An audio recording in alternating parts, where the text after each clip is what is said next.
So hello my dear students, welcome to CBSE T Point. So students, as you all know, we have already completed the 6.1. तो उसमें students मैंने cover किया है 6.1 के जितने भी आपके एक्सरसाइज के क्वेश्चंस हैं और उसके पहले बच्चों 6.1 के जितने भी कॉन्सेप्ट्स हैं और जितने भी एग्जाम्पल हैं। तो इस तरह से बच्चों, जैसा कि आप सभी जानते हैं, हम NCERT को कवर कर रहे हैं और डेफिनेटली स्टूडेंट्स, अगर आप इस तरह से मेरे वीडियोज़ को फॉलो कर रहे हैं तो मैथ्स में आपको बच्चों कोई भी दिक्कत नहीं होगी। बस आपको क्या करना है कि प्लेलिस्ट में जा कर के एक एक वीडियो को प्रॉपरली वॉच करना है। और अगर आपको अभी तक मैथ्स में दिक्कत आ रही है तो डेफिनेटली अब आपको कोई भी दिक्कत नहीं आएगी, because you are at the right place. So students, I want to tell you that we have already completed 5 chapters like number system first chapter. We have completed the polynomials, then coordinate geometry, then linear equations in two variables and introduction to Euclid's symmetry. So students, इस तरह से जो मेरा जो मेरा procedure है, जो method है, मैं उस तरह से चीज़ों को कवर कर रहा हूँ। लाइक पहले मैं थ्योरी को डिस्कस करता हूँ या फिर जितने भी कॉन्सेप्ट्स हैं उनको डिस्कस करता हूँ और उसके बाद बच्चों फिर मैं आ जाता हूँ एग्जांपल्स पे NCERT और फिर एक्सरसाइज पे। तो एग्जांपल्स बच्चों आपके लिए इंपॉर्टेंट इसलिए क्योंकि एग्जांपल्स स्टूडेंट्स नहीं करते हैं और आपके एग्ज़ाम में एग्जांपल्स ही डायरेक्ट आ जाते हैं। तो बच्चों इस तरह से आपके लिए सबसे ज़्यादा चीज़ इंपॉर्टेंट हो जाती है एग्जाम्पल और एक्सरसाइज, और उसके प्रीवियस आपको क्या करना है कॉन्सेप्ट्स। तो तीनों ही चीज़ें हम कवर करें। तो आइए स्टूडेंट्स, अब हम लोग देखते हैं 6.2 एक्सरसाइज करने के लिए आपको क्या क्या कॉन्सेप्ट्स को स्टडी करना है और क्या क्या कॉन्सेप्ट्स आपके लिए इंपॉर्टेंट होने वाले हैं। ठीक है स्टूडेंट्स, तो आइए बच्चों अब हम लोग स्टार्ट करते हैं 6.2 एक्सरसाइज के लिए क्या क्या कॉन्सेप्ट्स करने हैं। सो स्टूडेंट्स, जो सबसे पहले आपको कॉन्सेप्ट्स कंप्लीट करना है वो करना है बच्चों, जो पैरेलल लाइन होती है और ट्रांसवर्सल लाइन होती है उससे क्या क्या एंगल्स बनते हैं। तो बच्चों आइए देखते हैं, जब आपके पास दो पैरेलल लाइन होती है और एक ट्रांसवर्सल लाइन होती है तो क्या क्या एंगल्स बनते हैं और कितने टाइप के एंगल बनते हैं, उनको हमें क्लियर करना है। क्योंकि जब हम 6.2 एक्सरसाइज के क्वेश्चंस करेंगे तो वहाँ पर बच्चों ये कॉन्सेप्ट यूज़ होने वाले हैं। ये आप ऑलरेडी कर चुके हैं, बट एक बार हमें क्लियर अप करना बहुत ही ज़्यादा ज़रूरी है, बिकॉज जो हमारी नेक्स्ट एक्सरसाइज है उसमें ये कॉन्सेप्ट्स यूज़ होने वाले हैं। तो बच्चों सबसे पहले अगर मैं यहाँ पर बात करता हूँ तो आपकी अगर ये लाइन है और ये लाइन है और ये ट्रांसवर्सल है, तो प्यारे बच्चों यहाँ पर 4 टाइप के एंगल बनते हैं। अगर बच्चों मैं एंगल को नेम दे देता हूँ, सपोज करिए बच्चों मैं इसको नेम दे देता हूँ एंगल नंबर 1 और इसको दे देता हूँ बच्चों 2 और इसको 3 और इसको 4। प्यारे बच्चों इसको 5, 6, 7 और 8। तो इस तरह से बच्चों आपके टोटल यहाँ पर कितने एंगल्स बन रहे हैं? टोटल 8 एंगल्स यहाँ पर बन रहे हैं। फिर बच्चों आपका जो एंगल बनेगा, अब उसको हम क्लासीफाई कैसे करेंगे, सबसे इम्पॉर्टेंट चीज़ आपको ये समझनी है। तो प्यारे बच्चों, जो सबसे पहले फर्स्ट एंगल होता है वो आपका करेस्पॉन्डिंग एंगल होता है। तो मैं यहाँ पर आपको एंगल्स भी बताऊँगा और फिर वो कौन कौन से एंगल होंगे इनको भी बताऊँगा। तो डोंट वरी फॉर इट कि करस्पॉन्डिंग एंगल क्या क्या होंगे। तो बच्चों करस्पॉन्डिंग एंगल की हम यहाँ पर बात करते हैं, तो करस्पॉन्डिंग एंगल क्या क्या होने वाले हैं। तो बच्चों 1 जो होगा वो करस्पॉन्ड करेगा 5 के, तो जो एंगल 1 है वो इक्वल होगा एंगल 5 के। जो एंगल 4 है बच्चों वो इक्वल होगा 8 के। फिर बच्चों जो एंगल 2 होगा वो 6 के इक्वल होगा, 2 इक्वल होगा 6 के। और बच्चों 3 इक्वल होगा 7 के। तो बच्चों इस तरह से आपको याद रखना है कि जो 3 इक्वल होगा वो किसके इक्वल होगा? 7 के इक्वल होगा। तो ये चीज़ आपको याद रखनी है कि यहाँ पर कौन कौन से एंगल आपके इक्वल होने वाले। तो अगर करस्पॉन्डिंग एंगल की बात करते हैं तो इसके करस्पॉन्डिंग ये वाला एंगल होता है, इसके करस्पॉन्डिंग ये वाला एंगल होता है। तो दैट मीन्स आप सेम साइड में लेना है, पैरेलल लाइन के सेम साइड में। तो बच्चों अगर आप यहाँ पे ऊपर ले रहे हो तो यहाँ पर भी आपको अप साइड लेना है, अगर यहाँ पे डाउन साइड ले रहे हैं, नीचे की तरफ ले रहे हैं, तो आपको यहाँ पर भी नीचे लेना है। तो मैं यहाँ पे ज़्यादा आपको मार्क करके नहीं दिखा रहा, बिकॉज ये चीज़ फिर इनविजिबल हो जाएगी। तो आपको ये ध्यान रखना है कि करस्पॉन्डिंग एंगल क्या होते हैं, सबसे ज़्यादा यूज़ होता है ये, और जब हम 6.2 के क्वेश्चंस करेंगे तो वहाँ पर भी बच्चों यूज़ होगा। इसके बाद बच्चों जो 2 नेक्स्ट नंबर है वो आपका क्या होने वाला है? तो बच्चों वो होगा आपका वर्टिकली अपोजिट एंगल। कौन सा एंगल होगा प्यारे बच्चों? Vertically opposite angle. तो इसको हम ऑलरेडी डिस्कस कर चुके हैं बच्चों 6.1 में। तो अब हम इसको यहाँ पर करने वाले हैं डायरेक्ट वर्टिकली अपोजिट एंगल।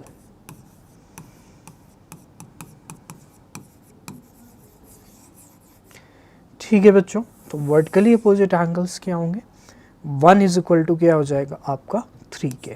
तो बच्चों वर्टिकली अपोजिट एंगल जैसा कि आपको मैं बता चुका हूँ कि 1 3 के इक्वल होगा और 2 इक्वल होगा प्यारे बच्चों 4K। देन बच्चों 5 इक्वल होगा किसके, 7K, और 6 इक्वल होगा किसके, 8K।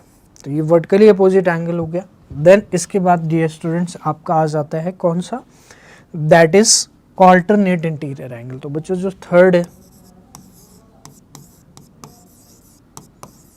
ऑल्टरनेट इंटीरियर एंगल,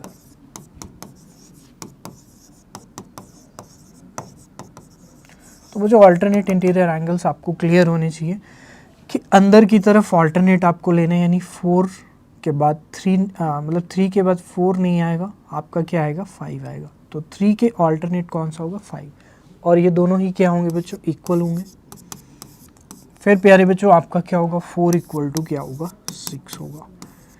तो ऑल्टरनेट इंटीरियर एंगल आपको क्लियर होना चाहिए, करस्पॉन्डिंग एंगल क्लियर होना चाहिए, और वर्टिकली अपोजिट एंगल बहुत ही अच्छे तरीके से क्लियर होना चाहिए। नेक्स्ट आता है बच्चों आपका 4 नंबर पे, दैट इज को इंटीरियर एंगल।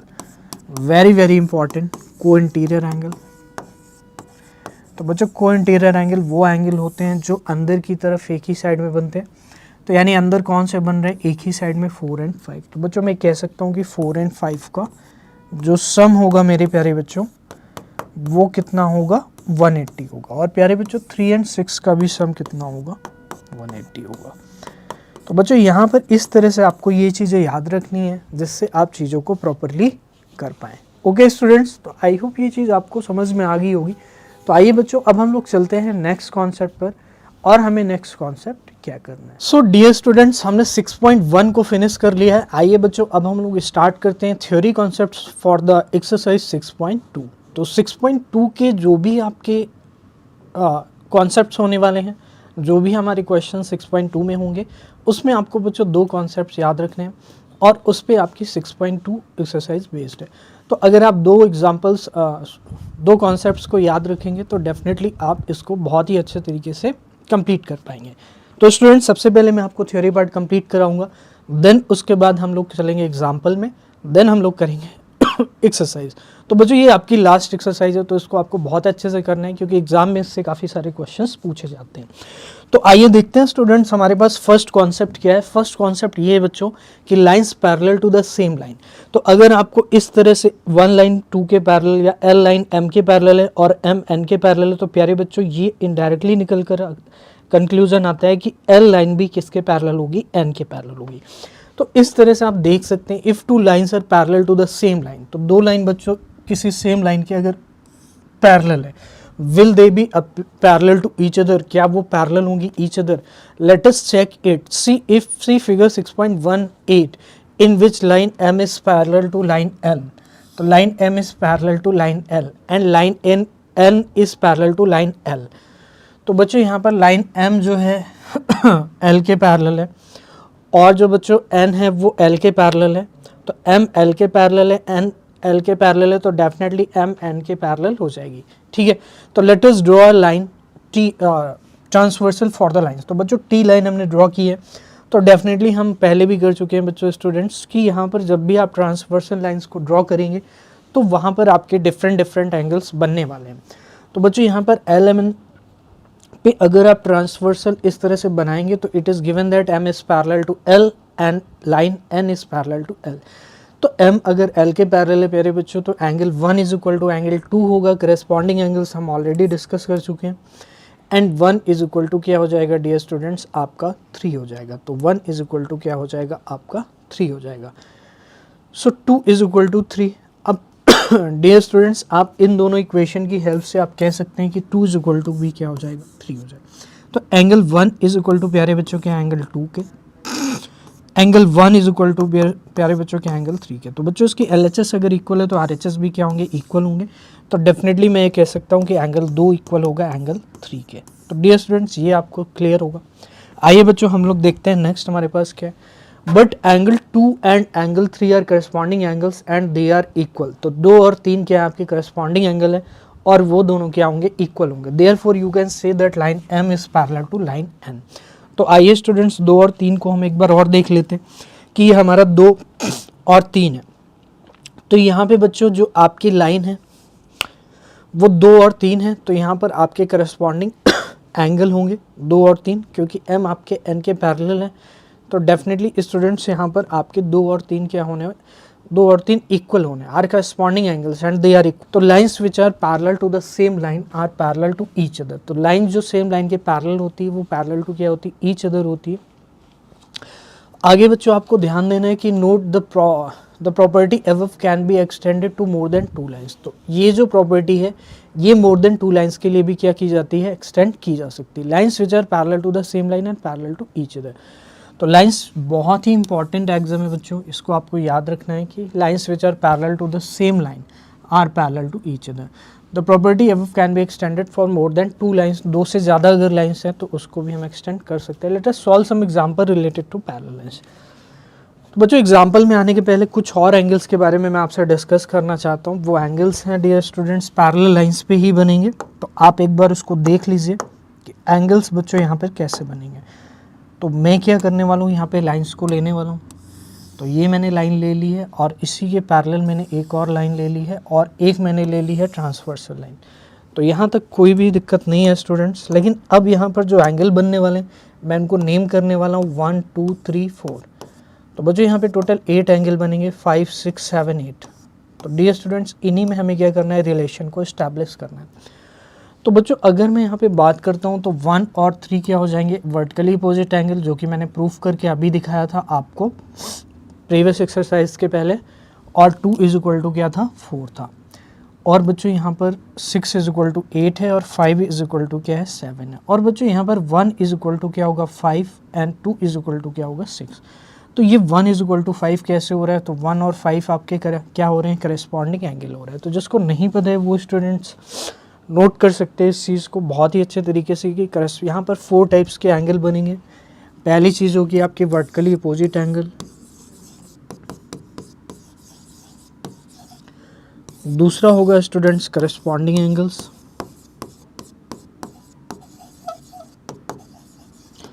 थर्ड होगा students interior alternate interior angles,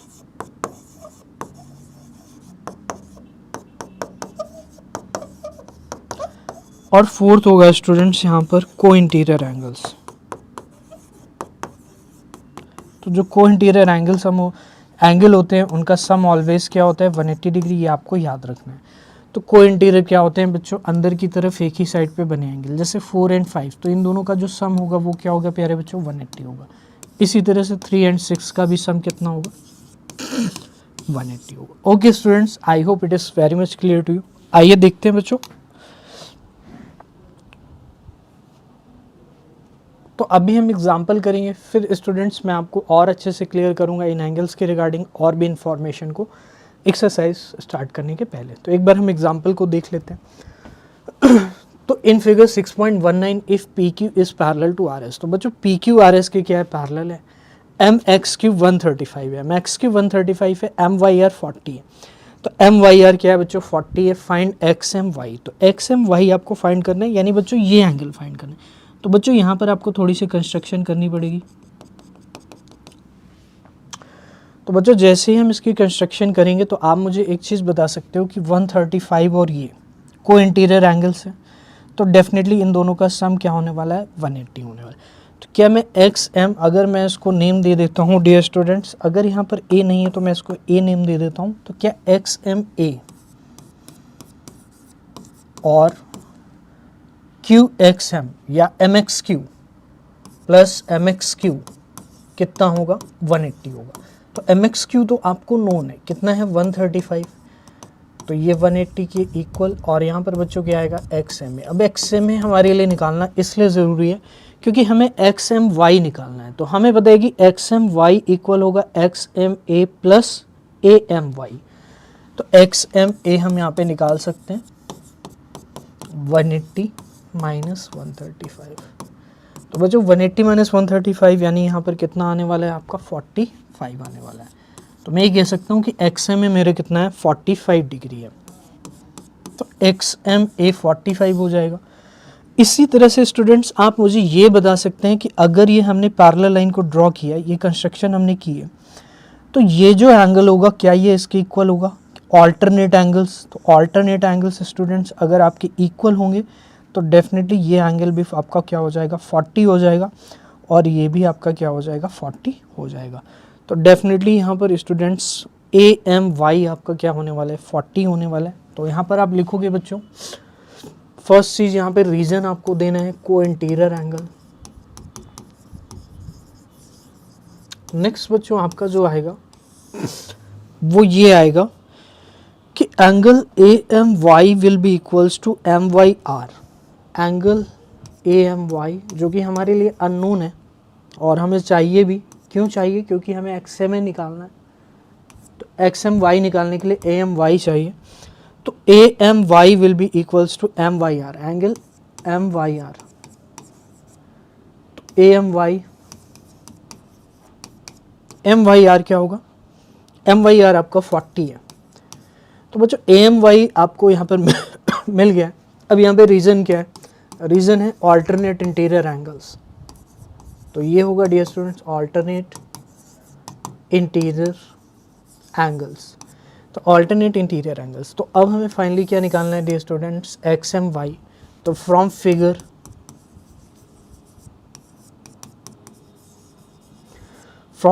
dear students XMY जो होगा वो होगा, आप देखिए यहाँ पे XMY किसके इक्वल होगा? XMA और AMY। XMA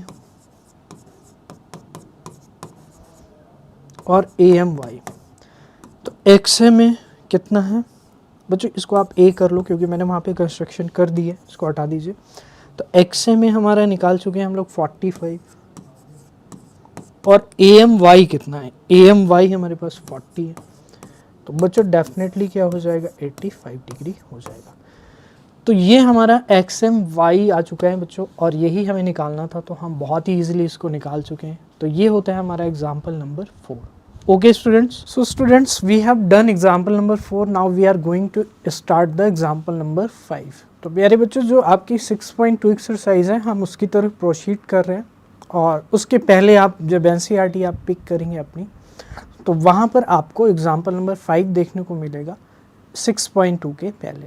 ठीक है बच्चों, तो जैसा कि आप सभी को पता है कि मैं एग्जाम्पल कवर करता हूँ, तो एग्जाम्पल 4 मैंने आपको करवा दिया है। अब एग्जाम्पल नंबर 5 को हम लोग करते हैं। ठीक है स्टूडेंट्स, आइए देखते हैं प्यारे बच्चों कि हमारा एग्जाम्पल नंबर 5 क्या है। तो बच्चों फर्स्ट ऑफ ऑल हम क्वेश्चन को पढ़ लेते हैं कि क्वेश्चन क्या कहता है।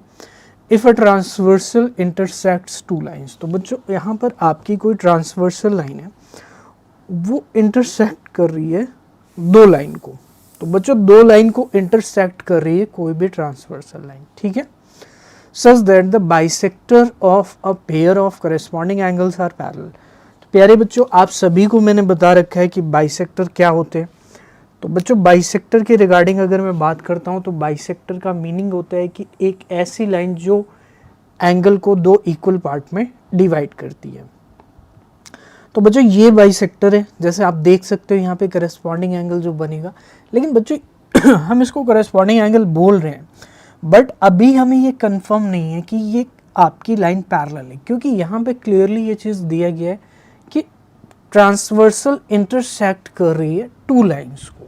तो दो लाइन को इंटरसेक्ट कर रही है, ये नहीं बोला कि दो पैरेलल लाइन को इंटरसेक्ट कर रही है। दूसरी चीज़ कि करेस्पॉन्डिंग एंगल्स आर पैरेलल। तो यहाँ पे ये दिया गया बच्चों कि bisector of a pair of corresponding angles are parallel. तो जो पैरेलल का रिलेशन बच्चों गिवन है वो आपको समझना है, वो गिवन है बाइसेक्टर्स में, यानी कि ये बाइसेक्टर जो आपका है ये पैरेलल होने वाला है इस बाइसेक्टर के। तो बच्चों ये चीज़ आपको यहाँ पे समझनी है कि पैरेलल क्या चीज़ गिवन है और क्या नहीं गिवन है। तो प्यारे बच्चों ये लाइन आपकी बाइसेक्टर है और ये भी लाइन बाइसेक्टर है, ये लाइन इस एंगल की बाइसेक्टर है और ये वाली लाइन बच्चों इस एंगल की बाइसेक्टर है। अभी आप डायग्राम पे फुल फोकस करेंगे तभी आपको बच्चों चीज़ें समझ में आएंगी। तो बच्चों ये आपकी लाइन अगर बाइसेक्टर है और ये भी लाइन बाइसेक्टर है, तो डेफिनेटली मैं क्या बच्चों ये कह सकता हूँ कि ये जो मेरा ABE होगा, मैं इसको एक बार इरेज कर देता हूँ जिससे आपको जो लेटर्स हैं वो दिख जाए क्लियरली। तो बच्चों जो ए बी ई होगा वो क्या ए बी क्यू का हाफ होगा, क्योंकि बाइसेक्टर है। तो डेफिनेटली बच्चों ए बी क्यू का क्या होगा, हाफ होगा। तो मैं यहाँ पे लिख सकता हूँ क्लियरली स्टूडेंट्स कि angle A B E half of angle A B Q. तो बच्चों जो ए बी ई है वो ए बी क्यू का हाफ है। फिर बच्चों बी सी जी जो होगा वो बी सी एस का हाफ है। तो angle B C G half B C S. तो स्टूडेंट्स यहाँ पे आपको बी सी एस लिखना है, तो ये बी सी एस हो गया है। ठीक है बच्चों, बी सी जी मेरा जो है बी सी एस के इक्वल, मतलब हाफ के इक्वल होगा। अब यहाँ पे बच्चों हम रीजन मेंशन कर देंगे कि B and C G are the bisector. तो B and C G are the bisectors. तो बी एंड सी जी क्या है बच्चों, बाइसेक्टर है। ओके बच्चों, और यहाँ पर ये सारी चीज़ें हमने लिख दी है। अब बच्चों यहाँ पर अब हम यूज़ करेंगे इस लाइन का कि bisector of a pair of corresponding angles are parallel. तो मतलब बी एंड सी जी क्या है, पैरेलल है ऑल्सो। तो गिवन क्या है बच्चों यहाँ पे, B and C G are parallel. तो बी और सी जी आपके क्या होने वाले हैं, पैरेलल होने वाले हैं। तो बच्चों बी एंड सी जी अगर आपके पैरेलल होंगे तो आप ये कह सकते हो कि जो आपकी ए डी लाइन है वो ट्रांसवर्सल की तरह काम करेगी, क्योंकि ये आपकी दोनों के लिए ट्रांसवर्सल होगी। एंड यहाँ पे लिख सकते हैं A D will be the transversal line.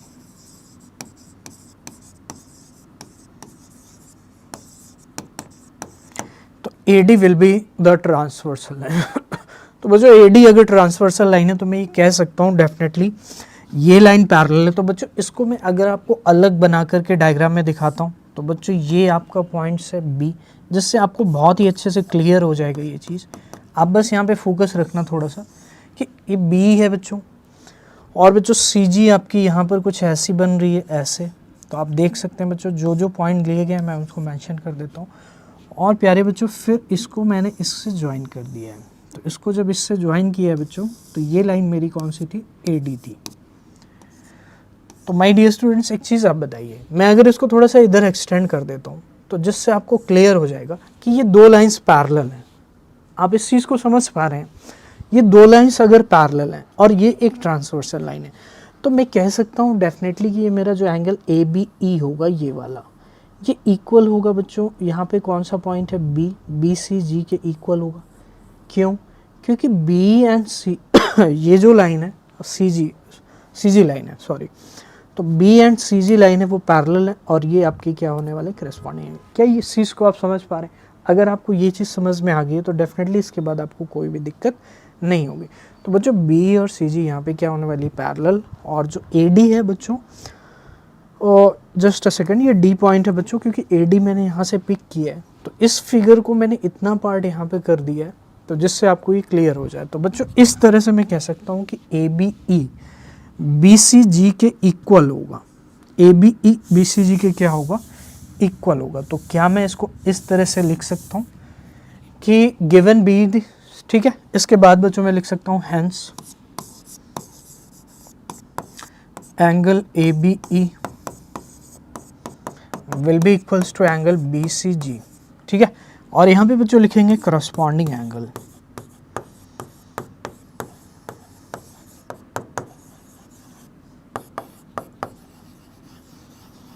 ठीक है। तो बच्चों AB अगर BCG की इक्वल है, यानी इसकी ये वाली साइड इसकी इक्वल है, तो मैं कह सकता हूँ ABQ BCS के इक्वल होगा। तो बच्चों हाफ यहीं पर मैं आगे लिखूंगा इसको। तो बच्चों AB के प्लेस पे मैं क्या लिख सकता हूँ, हाफ ABQ। तो डियर स्टूडेंट्स आपको इसको अच्छे से समझना है, क्योंकि अगर आप इसके लॉजिक को समझ जाएंगे तो कोई दिक्कत आपको फ्यूचर में नहीं होगी। अगर आपने लॉजिक नहीं समझा, आप क्वेश्चन को रटोगे कि तो दिक्कत होगी। आपको नहीं पता कि कहाँ पे कौन सा पॉइंट आने वाला एग्जाम में, क्या वेरिएशन एग्जामिनर कर सकता है।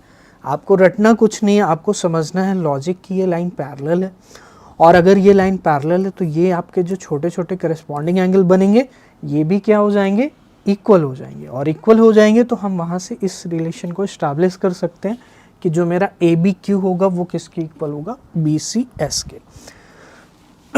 तो बच्चों यहाँ पर हाफ ये बी सी एस होने वाला है एक्चुअली, तो आपको ये करेक्शन कर लेना है, बी सी एस हो जाएगा। क्या हो जाएगा बच्चों, half A B Q will be equals to half B C S. तो इस तरह से प्यारे बच्चों अगर दो कट जाएगा यहाँ से 1/2, तो ए बी क्यू जो होगा डियर स्टूडेंट्स वो आ जाएगा बी सी एस के। अब आपको क्या करना है, ए बी क्यू और बी सी एस को देखना है। तो ए बी क्यू और बी सी एस जो होंगे बच्चों, आप देखिए ए बी क्यू और बी सी एस जो होंगे डियर स्टूडेंट्स वो क्या होंगे, आपके कोरेस्पॉन्डिंग एंगल होंगे। तो यहाँ पे अगर कोरेस्पॉन्डिंग एंगल इक्वल है तो मैं कह सकता हूँ P Q will be parallel to R S. तो बच्चों अगर ये A B Q B C S के इक्वल है तो आगे आपको क्या लिखना है, देखिए since A B Q and B C S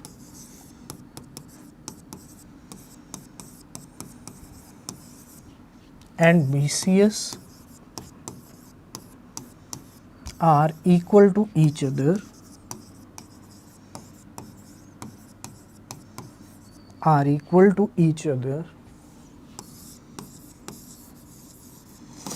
hence ये बच्चों जो लाइन है आपकी P Q will be parallel to R S, hence lines equal to each other and these are corresponding angles। यहाँ पे ये भी आपको लिखना है, these are corresponding angles।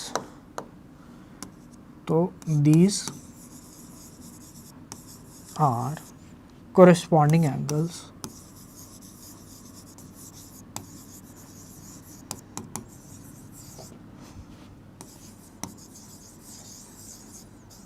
and hence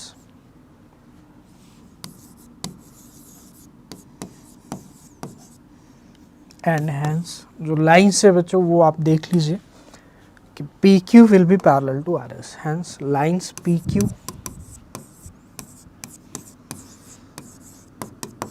will be parallel. तो बच्चों पैरेलल का सिंबल होता है दो vertical line parallel to R S. तो इस तरह से स्टूडेंट्स आपको इसको कंप्लीट करना था और बहुत ही सिंपल सा क्वेश्चन है। मैं एक बार फिर से आपको शॉर्ट में रिपीट कर देता हूँ, ब्रीफ कर देता हूँ बच्चों। बहुत ही सिंपल प्रॉब्लम है, आपको कॉन्सेप्ट से स्ट्रांग रखने हैं, कॉन्सेप्ट पे फोकस रखना है, तो डेफिनेटली स्टूडेंट्स आपको यहाँ पे कोई भी दिक्कत नहीं होगी। अगर आपके कॉन्सेप्ट्स वीक होंगे तो आपको अगर क्वेश्चन में थोड़ा बहुत चेंजेस करके दिया जाएगा तो फिर आपको दिक्कत होगी। ओके स्टूडेंट्स, तो आइए बच्चों अब हम लोग देख लेते हैं, फिर से एक बार मैं ब्रीफ कर देता हूँ आपको, जिससे ये चीज़ें आपको क्लियर हो जाए।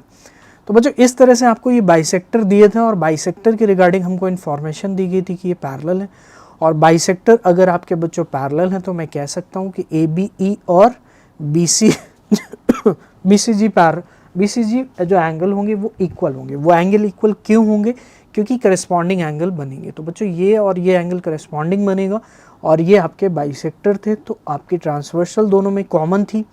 तो इस तरह से बच्चों आपने क्या करना था, इसको बनाना था।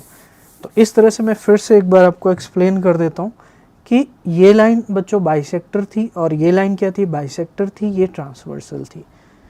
तो बच्चों अगर ये आपकी ट्रांसवर्सल लाइन थी और ये बाइसेक्टर थी और ये बाइसेक्टर थी, तो डेफिनेटली ये ट्रांसवर्सल आपकी इन पेयर ऑफ लाइंस के लिए भी वर्क करेगी और जो ऑलरेडी गिवन है उनके लिए भी वर्क करेगी। लेकिन जो ऑलरेडी आपको पी क्यू और आर एस गिवन लाइन है वो आपको पैरेलल नहीं दी गई हैं, और वही आपको क्या करना है प्यारे बच्चों, प्रूफ करना है पैरेलल। तो मैंने बाइसेक्टर पैरेलल दिया था तो उसका यूज़ किया कि ये एंगल इसके इक्वल होगा। अब मैं बच्चों ये कह सकता हूँ कि अगर ये एंगल इसके इक्वल है, ये इसका बाइसेक्टर है, तो ये पूरा एंगल भी इसके इक्वल होगा। ठीक है, तो अगर पूरा एंगल इसके इक्वल हो जाएगा तो मैं कह सकता हूँ कि ये वाला जो करस्पॉन्डिंग एंगल इसके इक्वल हो जाएगा, और अगर ये वाला करस्पॉन्डिंग एंगल पूरा का पूरा इसके इक्वल हो जाएगा तो पी क्यू और आर एस लाइन्स क्या हो जाएंगी, आपकी पैरेलल हो जाएंगी। तो बच्चों ये था आपका एग्जाम्पल नंबर 5। ओके स्टूडेंट्स, तो स्टूडेंट्स आइए एग्जाम्पल नंबर 6 को हम लोग स्टार्ट करते हैं और देखते हैं एग्जाम्पल नंबर 6 आपका क्या कहता है। तो बच्चों एग्जाम्पल नंबर 6 में आपसे ये बोला गया है कि इन फिगर 6.22, तो बच्चों ये एनसीईआरटी का जो 6.22 फिगर है आपकी बुक में 6 चैप्टर में 6.2 एक्सरसाइज के पहले वो 6.22 फिगर यहाँ पर लिया गया है।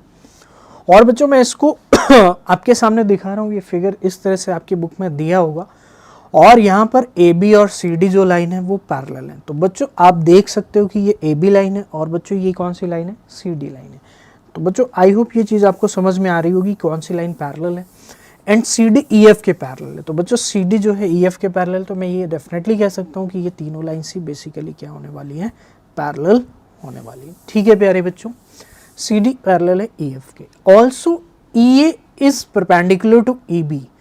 तो जो ई ए है बच्चों, ई ए हम एक बार देख लेते हैं कि ई पॉइंट मेरा यहाँ पर है, ए पॉइंट यहाँ पर है और ये आपकी परपेंडिकुलर है ए बी के। दैट मीन्स मैं ये डेफिनेटली कह सकता हूँ कि परपेंडिकुलर अगर होगी तो ये एंगल प्यारे बच्चों कितना होगा, 90 डिग्री होगा। ये एंगल कितना होगा डियर स्टूडेंट्स, 90 डिग्री होगा। ओके स्टूडेंट्स, तो आपको ये चीज़ क्लियर होगी, E A is perpendicular to A B अगर होती है या फिर कोई भी लाइन परपेंडिकुलर होती है तो उसमें आप क्या कंक्लूजन बना सकते हैं। तो बच्चों जब भी परपेंडिकुलर होगा तो एंगल कितना होगा माय डियर स्टूडेंट्स, 90 डिग्री हो जाए। ओके आइए देखते हैं नेक्स्ट बच्चों क्या है। If B F is 55 degree, तो कोई एंगल है बी एफ, अभी हमें दिखा नहीं लेकिन ये दिख गया हमको और इसकी वैल्यू दी गई है बच्चों 55 डिग्री। तो बी एफ की वैल्यू है 55। तो जितना चीज़ें दी जाती है बच्चों हम उसको अलग से नोट कर लेंगे। तो आइए बच्चों सबसे पहले मैं यहाँ पर नोट करके आपको दिखा देता हूँ कि जो जो चीज़ें गिवन है उसको आपको लिखना होता है। तो बच्चों गिवन लिखेंगे A B is parallel to C D, A B is parallel to C D. फिर बच्चों C D is parallel to E F,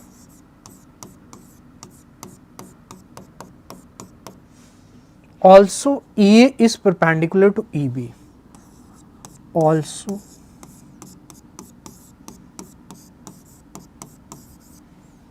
if BEF 55 degree given है बच्चों, BEF 55, find the values of x, y and z। तो x, y and z को find करना है। तो x हो गया, y हो गया और z हो गया, इसको क्या करना है, फाइंड करना है। तो यहाँ पे लिखेंगे बच्चों टू फाइंड। ओके बच्चों आइए देखते हैं बच्चों एक्स वाई जेड हमारे कहाँ पर है। तो एक्स एंगल बच्चों आपको दिख रहा होगा कि जो एक्स एंगल है वो आपका कुछ ऐसा है। ये एक्स होने वाला है और बच्चों वाई कौन सा होगा, ये होने वाला है और जेड बच्चों क्या होगा, ये होने वाला है। तो ये तीनों एंगल्स आपको फाइंड करने हैं। तो अभी हमें तीन एंगल्स पे फोकस रखना है, लेकिन यहाँ पर अगर आपकी कुछ लाइंस पैरेलल हैं तो कुछ ट्रांसवर्सल भी होंगी, तो डेफिनेटली हम उससे कुछ चीज़ें कंक्लूजन बनाने वाले हैं। आइए देखते हैं बच्चों। मुझे एक चीज़ दिख रही है कि जो सी डी लाइन है वो ई एफ के पैरेलल है और जो बी लाइन है बच्चों वो ट्रांसवर्सल है।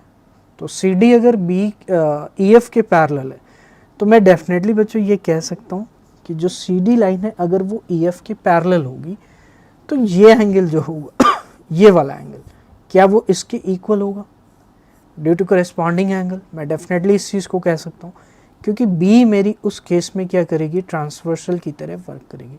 तो बच्चों अगर मुझे ये एंगल पता चल जाएगा तो इससे बेनिफिट क्या होगा, आप इस चीज़ को समझने की कोशिश करिए। तो प्यारे बच्चों अगर इससे आपका ये पता चल गया आपको ये एंगल कितना है, तो डियर स्टूडेंट्स आपको y मिल जाएगा। और y कैसे मिलेगा प्यारे बच्चों, y आपको ऐसे मिलेगा कि ये आपके लीनियर पेयर ऑफ एंगल्स बनाएंगे। तो बच्चों इस तरह से आपको क्वेश्चन को अप्रोच करना होता है। मैंने क्या किया, कैसे अप्रोच किया, इस चीज़ को आपको समझना है। तो आइए बच्चों मैं आपको करके दिखाता हूँ। सबसे पहले मैंने क्या लिया है कि C D and E F are parallel line. तो बच्चों C D and E F are parallel and B is transversal line, B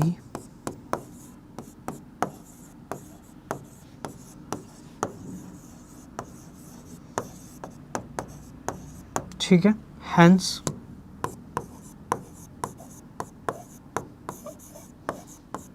we can से, तो बच्चों मैं इससे क्या कह सकता हूँ कि एंगल जो बी डी, इसको बच्चों आप नेम कर लीजिए, एम कर लीजिए, तो B D M will be equals to D F, B D M will be equals to B F, तो angle B D M will be equals to angle B F. और reason क्या होगा बच्चों, corresponding angle exam, तो यहाँ पे लिखेंगे बच्चों करस्पॉन्डिंग एंगल, कौन से एंगल्स होंगे,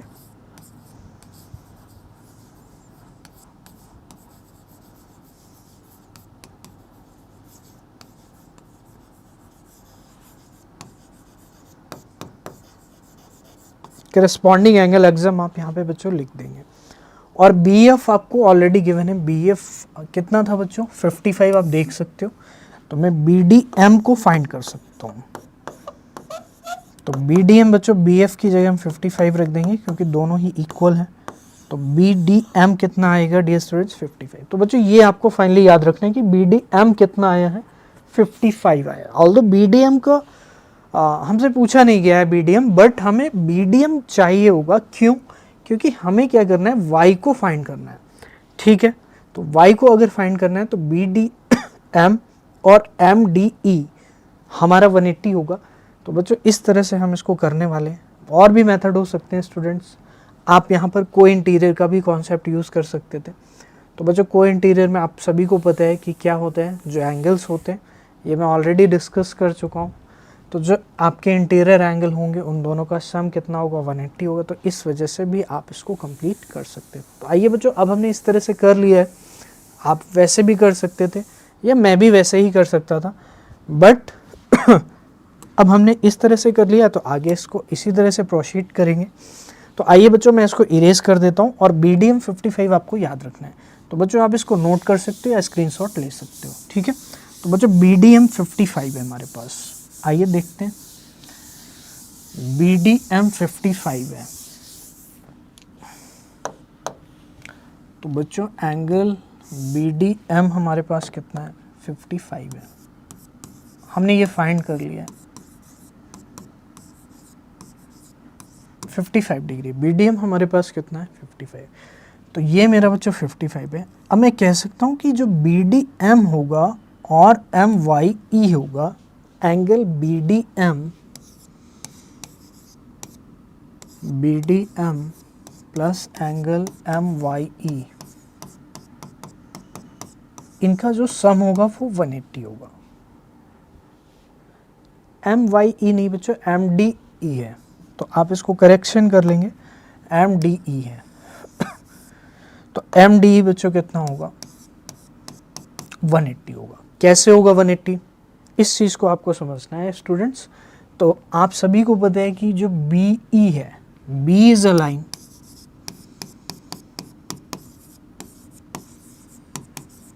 एंड यहां पर लीनियर पेयर ऑफ एंगल बन रहे हैं,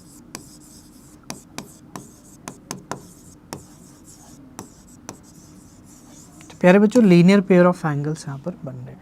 तो लीनियर पेयर ऑफ एंगल्स बच्चों आप सभी जानते हैं, लीनियर पेयर ऑफ एंगल का जो सम होता है वो कितना होता है 180 डिग्री होता है। तो इस वजह से मैं कह सकता हूँ कि ये हमारा क्या होगा 180 होगा। अब बच्चों अब मैंने रीज़न यहाँ पे लिख दिया है, मेरे पास स्पेस नहीं है तो आप इसको नोट कर सकते हो, क्योंकि आगे मुझे अगर सॉल्व करना है तो फिर थोड़ा सा इरेज करना पड़ेगा। ओके,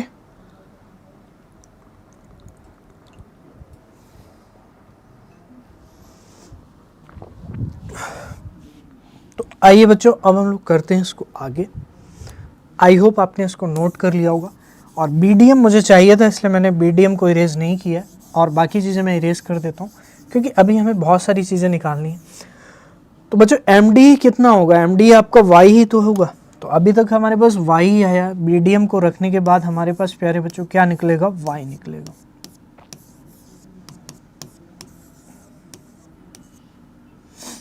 तो Y is equal to 180 degree minus कितना होगा बच्चों 55। तो बच्चों 180 में से 55 माइनस कर सकते हैं 125। तो प्यारे बच्चों यही आपका क्या होने वाला है, आंसर होने वाला है।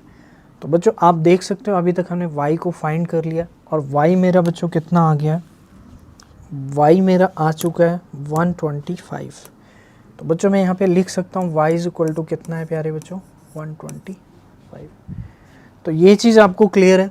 अब बच्चों हमें x और z को भी फाइंड करना है, तो आइए x एंड z को भी हम डेफिनेटली फाइंड करेंगे। तो बच्चों एक चीज़ बताइए, इस बार में क्या कोइंटीरियर एंगल्स का कॉन्सेप्ट यूज़ कर सकता हूँ, क्योंकि बच्चों ए बी सी डी के पैरेलल है और सी डी ई एफ के पैरेलल है, तो मैं कह सकता हूँ ए बी भी ई एफ के पैरेलल होगी डेफिनेटली। और अगर ए बी ई एफ के पैरेलल होगी तो बी आपकी एक ट्रांसवर्सल लाइन होगी, और अगर एक ट्रांसवर्सल लाइन है तो हमें पता है कि ट्रांसवर्सल लाइन अगर पैरेलल लाइन को इस तरह से कट कर रही है तो बच्चों जो अंदर की तरफ एंगल बनेंगे को इंटीरियर एंगल, इन दोनों का जो सम होगा वो क्या होगा, 180 होगा। ओके बच्चों, आइए इस कॉन्सेप्ट को यूज़ करते हैं। तो y मेरा बच्चों आ गया है 125, तो मैं y को यहाँ पर लिख चुका हूँ। अब हम आगे सॉल्व करते हैं। तो इसको मैं इरेज करना चाहता हूँ बच्चों, जिससे हम आगे इसको सॉल्व कर सकें।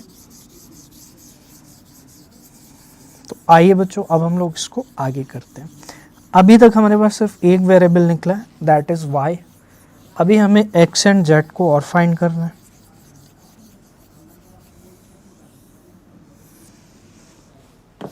तो आइए स्टूडेंट्स अब हम लोग इसको देखते हैं, हमारे पास यहाँ पर इसको हम कैसे कंप्लीट करेंगे। तो बच्चों आइए मैं आपको लिख के बताता हूँ यहाँ पर। तो स्टूडेंट्स बाय थ्योरम में ये कह सकता हूँ A B is parallel to C D since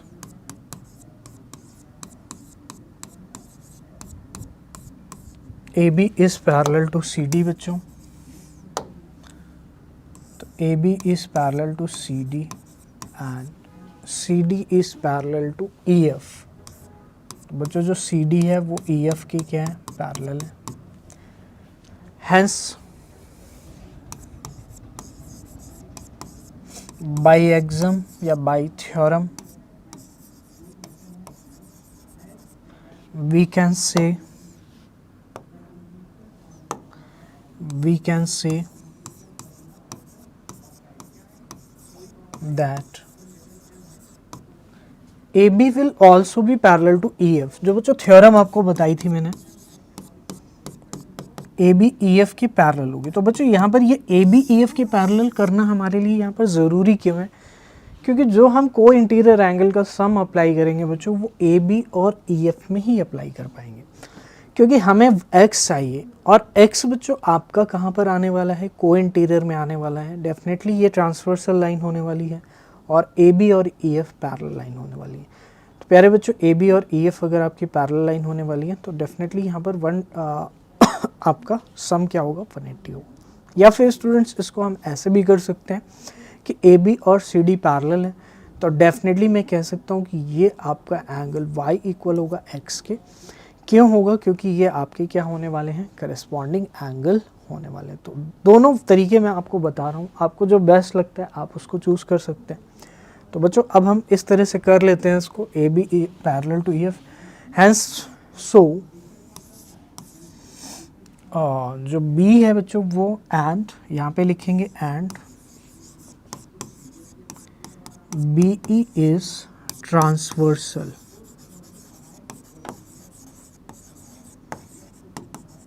B क्या है, ट्रांसवर्सल है, ठीक है। So sum of co interior angles x plus 55 degree will be equals to 180 degree. क्यों, sum of co interior angles. तो बच्चों जो को इंटीरियर एंगल होते हैं उनका सम क्या होता है, 180। तो x इज इक्वल टू 180। तो x प्यारे बच्चों कितना आ जाएगा, 125। तो x आपका कितना आ गया बच्चों, 125। अब x भी निकल आया बच्चों, y भी निकल आया। अब हमारे लिए सबसे इम्पॉर्टेंट है z।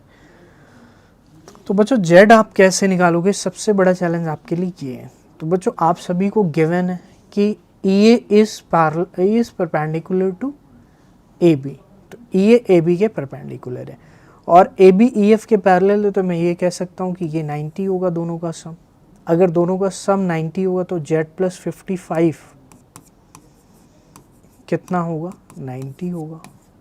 तो जेड प्लस 55 90 है, तो जेड होगा 90 माइनस 55, यानी बच्चों जेड कितना होगा आपका 35। तो बच्चों तीनों एंगल्स हमारे पास आ चुके हैं, हमारे पास जेड भी आ चुका है, हमें एक्स भी मिल चुका है और हमें वाई भी मिल चुका है। तो बच्चों आई होप यहाँ पर आपको कोई भी दिक्कत नहीं होगी। वाई हमारा आया है 125, एक्स भी 125 एंड जेड हमारा कितना है 135। तो इसी के साथ स्टूडेंट्स हमने एग्जाम्पल नंबर 6 को कंप्लीट कर लिया है।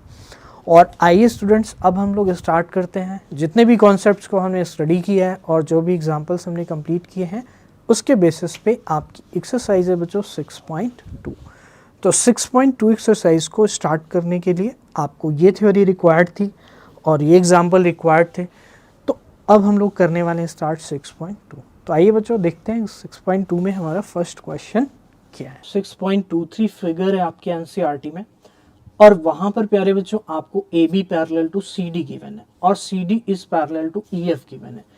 तो बच्चों ए बी जो है ये लाइन दिख रही होगी आपको सी डी के पैरेलल है और बच्चों जो सी डी लाइन है वो ई एफ के पैरेलल है। तो प्यारे बच्चों अगर आपका ए बी सी डी के पैरेलल है और सी डी ई एफ के पैरेलल है तो ऑब्वियस सी चीज़ है, अभी मैंने जो थ्योरम बताया उससे ए बी ई एफ के पैरेलल हो जाएगी, क्योंकि मैंने क्या बताया आपको, ये L1 थी, ये L2 थी और ये L3 थी।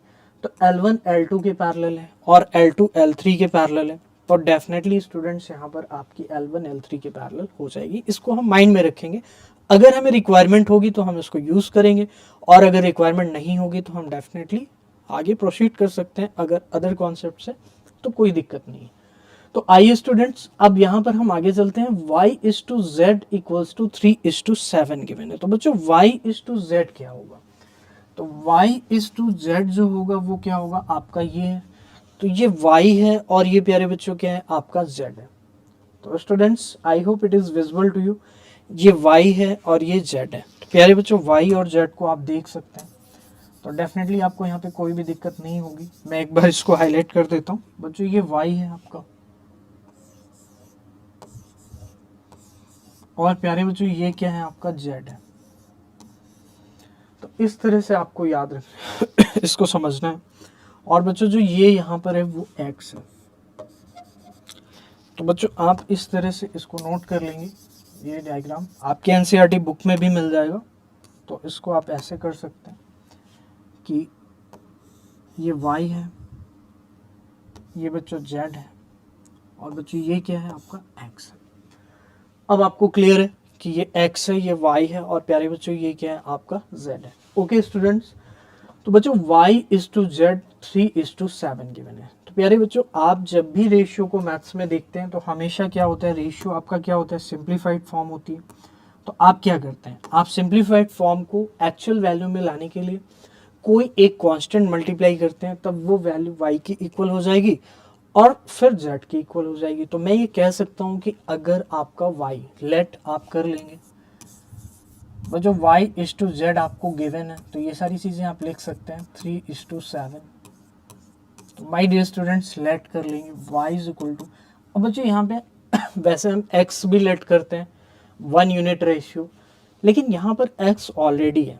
तो यहाँ पर आपको थोड़ा सा केयरफुल रहना है, क्योंकि यहाँ पर स्टूडेंट मिस्टेक कर देंगे अगर आप 1 यूनिट रेशियो को x लेंगे।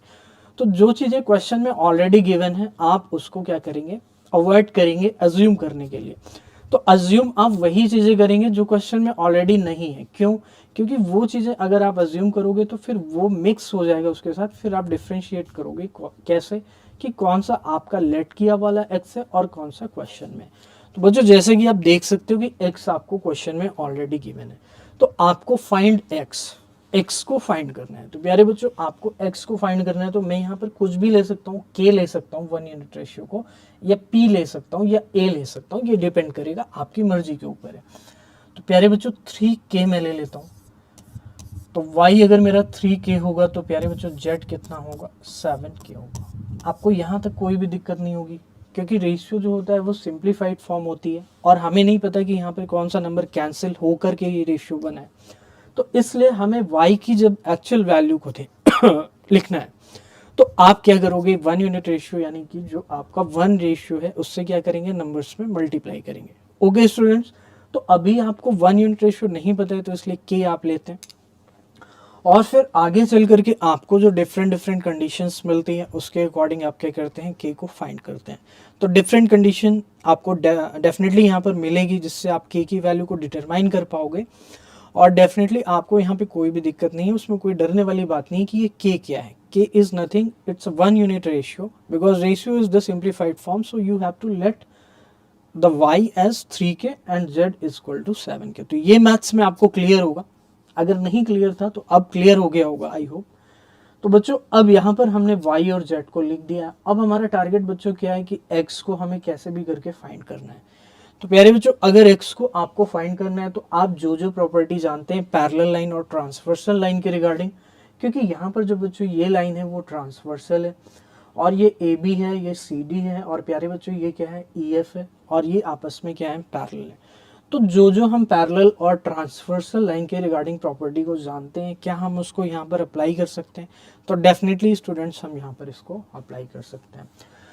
तो बच्चों आइए अब हम लोग देखते हैं, क्या मैं आपसे ये कह सकता हूँ कि ये एंगल अगर y है तो डेफिनेटली ये वाला एंगल भी कितना होगा, y होगा। क्यों? क्योंकि ये दोनों इसके अपोजिट है, मतलब ये वाला एंगल इसके अपोजिट है। तो अगर मैं इसको बच्चों नेम कर देता हूँ, मान लीजिए मैं इसको m नेम कर देता हूँ और इस पॉइंट को n नेम कर देता हूँ, जिससे मैं एंगल को प्रॉपरली राइट कर पाऊँ। ओके, तो स्टूडेंट्स ये मेरा m पॉइंट हो गया जो कि मुझे सबसे ज़्यादा रिक्वायर्ड था, और ये n पॉइंट हो गया। और इसके बाद बच्चों यहाँ पर भी आप कोई भी पॉइंट ले सकते हैं, लाइक p ले सकते हैं, और जो जो पॉइंट आपको गिवन नहीं है उनको आप क्या कर सकते हैं, अपनी तरफ से अज्यूम कर सकते हैं, क्योंकि डायग्राम आपको एग्जाम में शो करना पड़ेगा, तो आप वहाँ पर फ्रॉम द गिवन फिगर आप ये चीज़ लिख सकते हैं। तो बच्चों from the given figure we can say कि PMC will be equals to DMN। ये चीज़ डेफिनेटली क्लियर है, क्योंकि PMC जो एंगल है वो y है, और DMN जो एंगल है वो क्या है बच्चों, वर्टिकली अपोजिट है, तो दोनों इक्वल होंगे। ठीक है, तो आइए बच्चों लिख करके मैं आपको यहाँ पे बताता हूँ कि जो एंगल PMC होगा आप यहाँ पे बच्चों लिखेंगे from the given figure, from the given figure. Okay बच्चों, we can say PMC, we can write the angle PMC will be equals to DMN। बच्चों z नहीं लेना है, क्योंकि z एंगल की वैल्यू है, पॉइंट नहीं है, तो इसीलिए मैंने यहाँ पे n पॉइंट लिया, तो इससे आपको कंफ्यूज नहीं होना है। तो बच्चों ये एंगल होगा DMN के। तो आई होप स्टूडेंट्स PMC किसके इक्वल है, आपका y के इक्वल है। तो एट द एंड मैं ये कह सकता हूँ कि DMN भी किसके इक्वल होगा, y के इक्वल होगा। और स्टूडेंट्स यहाँ पर जो अब सबसे इंपॉर्टेंट प्रॉपर्टी जो मैंने आपके साथ डिस्कस की थी वो ये थी कि को इंटीरियर एंगल्स का सम कितना होता है, 180 होता है। तो प्यारे बच्चों आप मुझे बता सकते हैं कि यहाँ पर अगर मैं देखता हूँ तो मुझे कौन कौन से एंगल्स नोन है। मुझे डेफिनेटली यहाँ पर जो y है वो पता है, और यहाँ पर बच्चों z पता है, और ये ट्रांसवर्सल लाइन के इस साइड में यानी सेम साइड में, यानी ये मैं कह सकता हूँ कि ये इसके को इंटीरियर एंगल्स का सम कितना होगा, 180 होगा, या फिर ऑल्टरनेट इंटीरियर एंगल्स का जो सम होगा वो कितना होगा, 180 होगा। तो प्यारे बच्चों from the co interior property या alternate interior angle property I can say कि the angle DMN from figure बच्चों आप अगेन लिखेंगे from figure the angle DMN और प्यारे बच्चों जो आपका ये वाला एंगल होगा, यानी आप ये पॉइंट बच्चों F गिवन है, तो मैं कह सकता हूँ कि MN और F, क्योंकि मुझे ये एंगल लेना है, और फिर मैं उसको बाद में Z के इक्वल भी पुट करूंगा, लेकिन पहले आप एक बार करके दिखाओगे कि MN और F को ले रहे हैं, क्योंकि यही आपके क्या होंगे, MNF। तो बच्चों ये आपको लिख लेना है MNF, MNF, MNF। F equals to कितना होगा प्यारे बच्चों 180 डिग्री होगा। और बच्चों जब भी आप कोई भी प्रॉपर्टी यूज़ करेंगे तो वहाँ पे आपको मेंशन करना पड़ेगा कि ये कौन से हैं, को इंटीरियर एंगल्स हैं। कौन सा एंगल है बच्चों, को इंटीरियर एंगल है। या फिर बच्चों आप ये भी लिख सकते हो कि alternate interior angle on the same side है, ये को इंटीरियर एंगल्स लिख सकते हैं। Okay students, I hope it is clear. तो बच्चों DMN की वैल्यू मैं रखना चाहता हूँ, तो DMN कितना है आप कह सकते हैं स्टूडेंट्स, डेफिनेटली DMN y के इक्वल होगा। और प्यारे बच्चों MNF किसके इक्वल है, तो MNF आप देख सकते हैं ये MNF यानी ये वाला एंगल बच्चों Z के इक्वल होगा। और डियर स्टूडेंट्स ये आपके किसके इक्वल हो जाएगा 180। तो बच्चों y plus Z is equal to आपको क्या मिल चुका है 180 मिल चुका है। तो बच्चों y प्लस जेड अगर 180 मिला है तो y एक्चुअल में क्या था बच्चों 3k था और z इक्वल्स टू क्या था 7k था। तो क्या मैं इन दोनों का यूज़ करके यहाँ पर इन वैल्यूज़ को पुट कर सकता हूँ। तो इसके पहले मैं आपसे ये कहना चाहता हूँ कि आप इसको नोट कर लीजिए या फिर स्क्रीनशॉट ले लीजिए जिससे मैं आगे प्रोसीड कर सकूँ। तो स्टूडेंट्स आई होप आप इसको वीडियो को पॉज करके नोट कर लेंगे अगर आप अच्छे से कर रहे हैं प्रॉपरली। तो आइए बच्चों मैं अब इरेज करूंगा और इस लास्ट वाली लाइन को सिर्फ मैं यहाँ पे रखूंगा जिससे मैं आगे की चीज़ों को कर पाऊँ। तो आइए बच्चों मैं इसको इरेज करने वाला हूँ। तो y is equal to 3k और z 7k ये आपको याद रखना है 3k एंड 7k, क्योंकि फिर y और z आपको यहाँ पे पुट करना है इसलिए ये चीज़ इंपॉर्टेंट है। तो आइए बच्चों देखते हैं। तो बच्चों y क्या था हमारा 3k था। प्यारे बच्चों y कितना था 3k था और डे स्टूडेंट z कितना था 7k था। तो इसको हम ऐसे कर सकते हैं, इधर लिख सकते हैं। तो z इज इक्वल टू प्यारे बच्चों कितना था 7k था। और बच्चों इस इक्वेशन को यहाँ पर ले करके मैं आ रहा हूँ जिससे ये चीज़ हम प्रॉपरली कर पाएँ। तो बच्चों ये इक्वेशन मैं यहाँ पर लेके आ रहा हूँ y plus Z equal to कितना होगा 180 के। तो बच्चों y हमारा 3k है तो मैं डेफिनेटली यहाँ पे क्या रख सकता हूँ 3k और प्यारे बच्चों क्या रख सकता हूँ 7k इक्वल टू 180। तो माय डियर स्टूडेंट्स 3 प्लस 7 यानी कितना हो जाएगा 10k इक्वल्स टू कितना हो जाएगा 180। तो k प्यारे बच्चों कितना आएगा 180 अपॉन में 10, यानी बच्चों 10 से 180 को डिवाइड करेंगे तो कितना आएगा डियर स्टूडेंट्स 18 आएगा, 18 आ जाएगा। ओके स्टूडेंट्स, तो 18 आपका k आया, 18 इज़ नॉट द आंसर, क्योंकि आंसर आपका क्या होगा जो x की वैल्यू होगी, क्योंकि आपसे क्या पूछा गया x पूछा गया। प्यारे बच्चों अभी x के लिए आपको यहाँ पर थोड़ा सा अपने माइंड को यूज़ करना है कि x कैसे फाइंड करेंगे। तो अभी आपके पास k आया, लेकिन k डेफिनेटली आपको बहुत सारी चीज़ें देकर जाएगा। क्यों देकर जाएगा अभी आपको ये चीज़ क्लियर हो जाएगी। तो फाइनली आप इसको नोट कर लीजिए, फिर मैं आगे चलता हूँ। तो k बच्चों आ गया है आपका 18। तो अगर आपके पास k आ गया है तो जो आपकी सबसे बड़ी प्रॉब्लम थी कि y क्या होगा एक्चुअल में और z क्या होगा, जिससे हम स्टार्टिंग से डिस्कस करते आ रहे हैं कि y की वैल्यू 3k होगी। तो अगर आपको k पता है तो क्या y निकाल सकते हैं, तो डेफिनेटली y निकाल सकते हैं। क्यों, क्योंकि k यहाँ पर 18 पुट हो जाएगा। प्यारे बच्चों यहाँ पे k क्या हो जाएगा 18 पुट हो जाएगा, और 18 पुट हो जाएगा तो डेफिनेटली निकाल पाएंगे, और z भी आप यहाँ पर निकाल सकते हैं। तो आइए बच्चों अब मैं y और z की वैल्यू को निकालता हूँ, आप इसको नोट कर सकते हैं। तो आइए स्टूडेंट्स y और z की जैसे जैसे मैं आपको करवाता जाता हूँ वैसे वैसे आप वीडियो को पॉज करके समझते जाइए और नोट करते जाइए सॉल्यूशंस। क्यों, क्योंकि लाइन्स एंड एंगल्स के सॉल्यूशन थोड़े बड़े होते हैं और एक पेज में कम्प्लीटली नहीं हो सकते, और दूसरे पेज में अगर हम जाएंगे तो फिर डायग्राम बनाने में भी हमें काफ़ी टाइम लगेगा।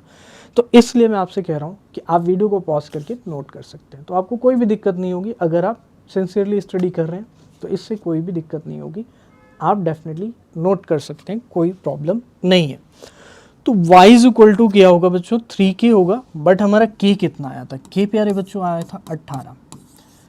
प्यारे बच्चों k अगर 18 आया था मेरा, तो मैं डेफिनेटली यहाँ पर ये कह सकता हूँ कि y जो होगा वो होगा 3 इंटू 18, यानी डियर स्टूडेंट्स कितना होगा 54 डिग्री, और डियर स्टूडेंट्स z आपका 7k।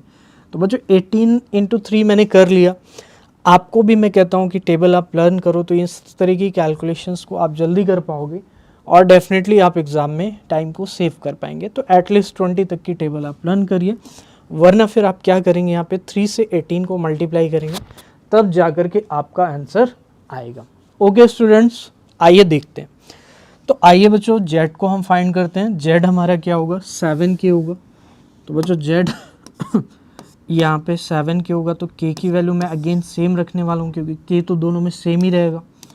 तो बच्चों 7 इंटू 18, तो 7 इंटू 18 बच्चों आपको पता करना है। तो 7 इंटू 18, अगर आपको 18 की टेबल लर्न है तो आप इजीली इसको कर सकते हैं। तो बच्चों 7 इंटू 18 जो होता है वो होता है 126।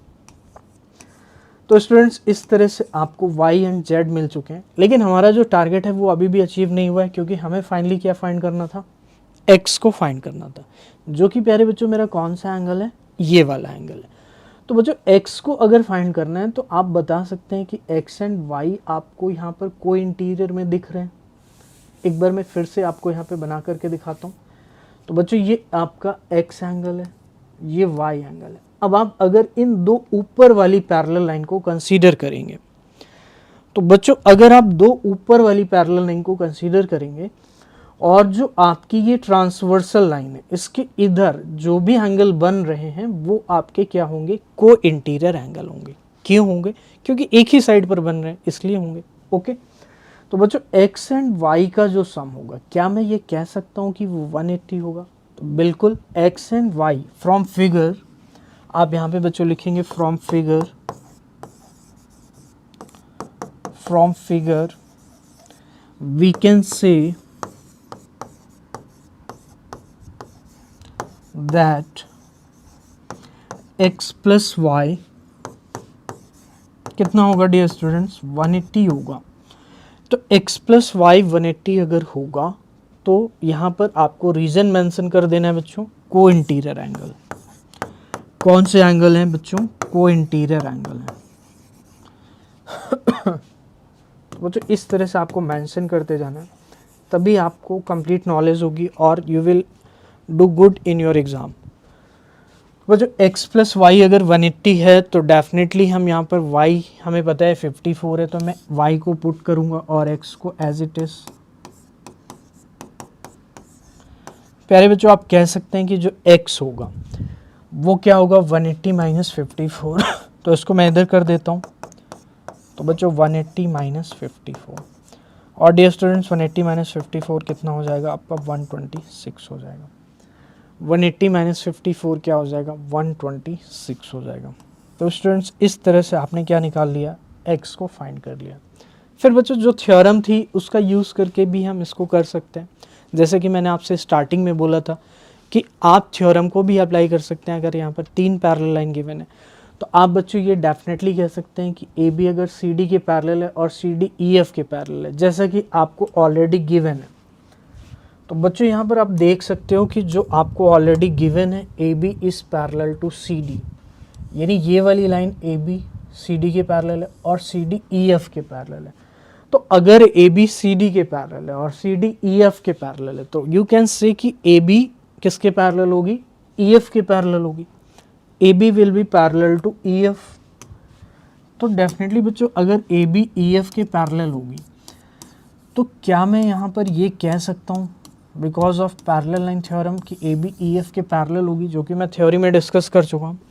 तो ए बी अगर ई एफ के पैरेलल है तो मैं ये कह सकता हूँ कि बच्चों ये जो एंगल होगा ये वाला, ये ऑल्टरनेट होगा किसके साथ, इसके साथ, और यही तो आपका x है। और यानी मैं ये कह सकता हूँ कि जो x होगा वो z के इक्वल होगा।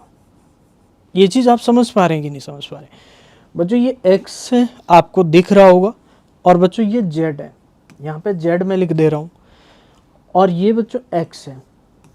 तो अगर इस थ्योरम का यूज़ करेंगे, ए बी ई एफ के पैरेलल है और ये लाइन ट्रांसवर्सल है, तो x जो होगा वो z के इक्वल होगा, और z हम ऑलरेडी फाइंड कर चुके थे। तो हम यहाँ पर थ्योरम का भी यूज़ कर सकते थे, इस चीज़ को भी कर सकते थे। तो ये आपके ऊपर है, आपके माइंड में उस टाइम पे क्या चीज़ आती है, दैट इज़ इम्पॉर्टेंट। क्योंकि जब आप एग्ज़ाम में बैठें तो you are already under pressure, तो आपको उस टाइम क्या आता है वो चीज़ आप यहाँ पे अप्लाई कर सकते हैं। तो स्टूडेंट्स ये था आपका क्वेश्चन नंबर 1। आई होप ये क्वेश्चन आपको समझ में आया होगा। मैंने कोई क्वेश्चन को एक्सप्लेन करने में जल्दबाजी नहीं की है, एक एक पॉइंट को डिस्कस किया है जिससे जो वीक स्टूडेंट्स हैं और जो गुड स्टूडेंट्स हैं सभी को समझ में आए।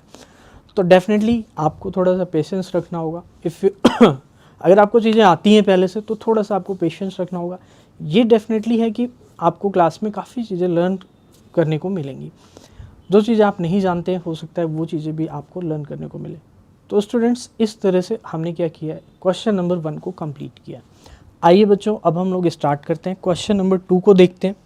क्वेश्चन नंबर 2 हमारे पास क्या है, तो आइए बच्चों क्वेश्चन नंबर 2 आपके सामने है प्यारे बच्चों, आप देख सकते हैं। In figure 6.24 if A B is parallel to C D.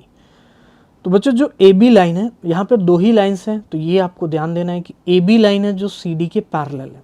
तो बच्चों ए बी आपको दिख रहा है यहाँ पे, वो किसके पैरेलल है, सी डी के पैरेलल है।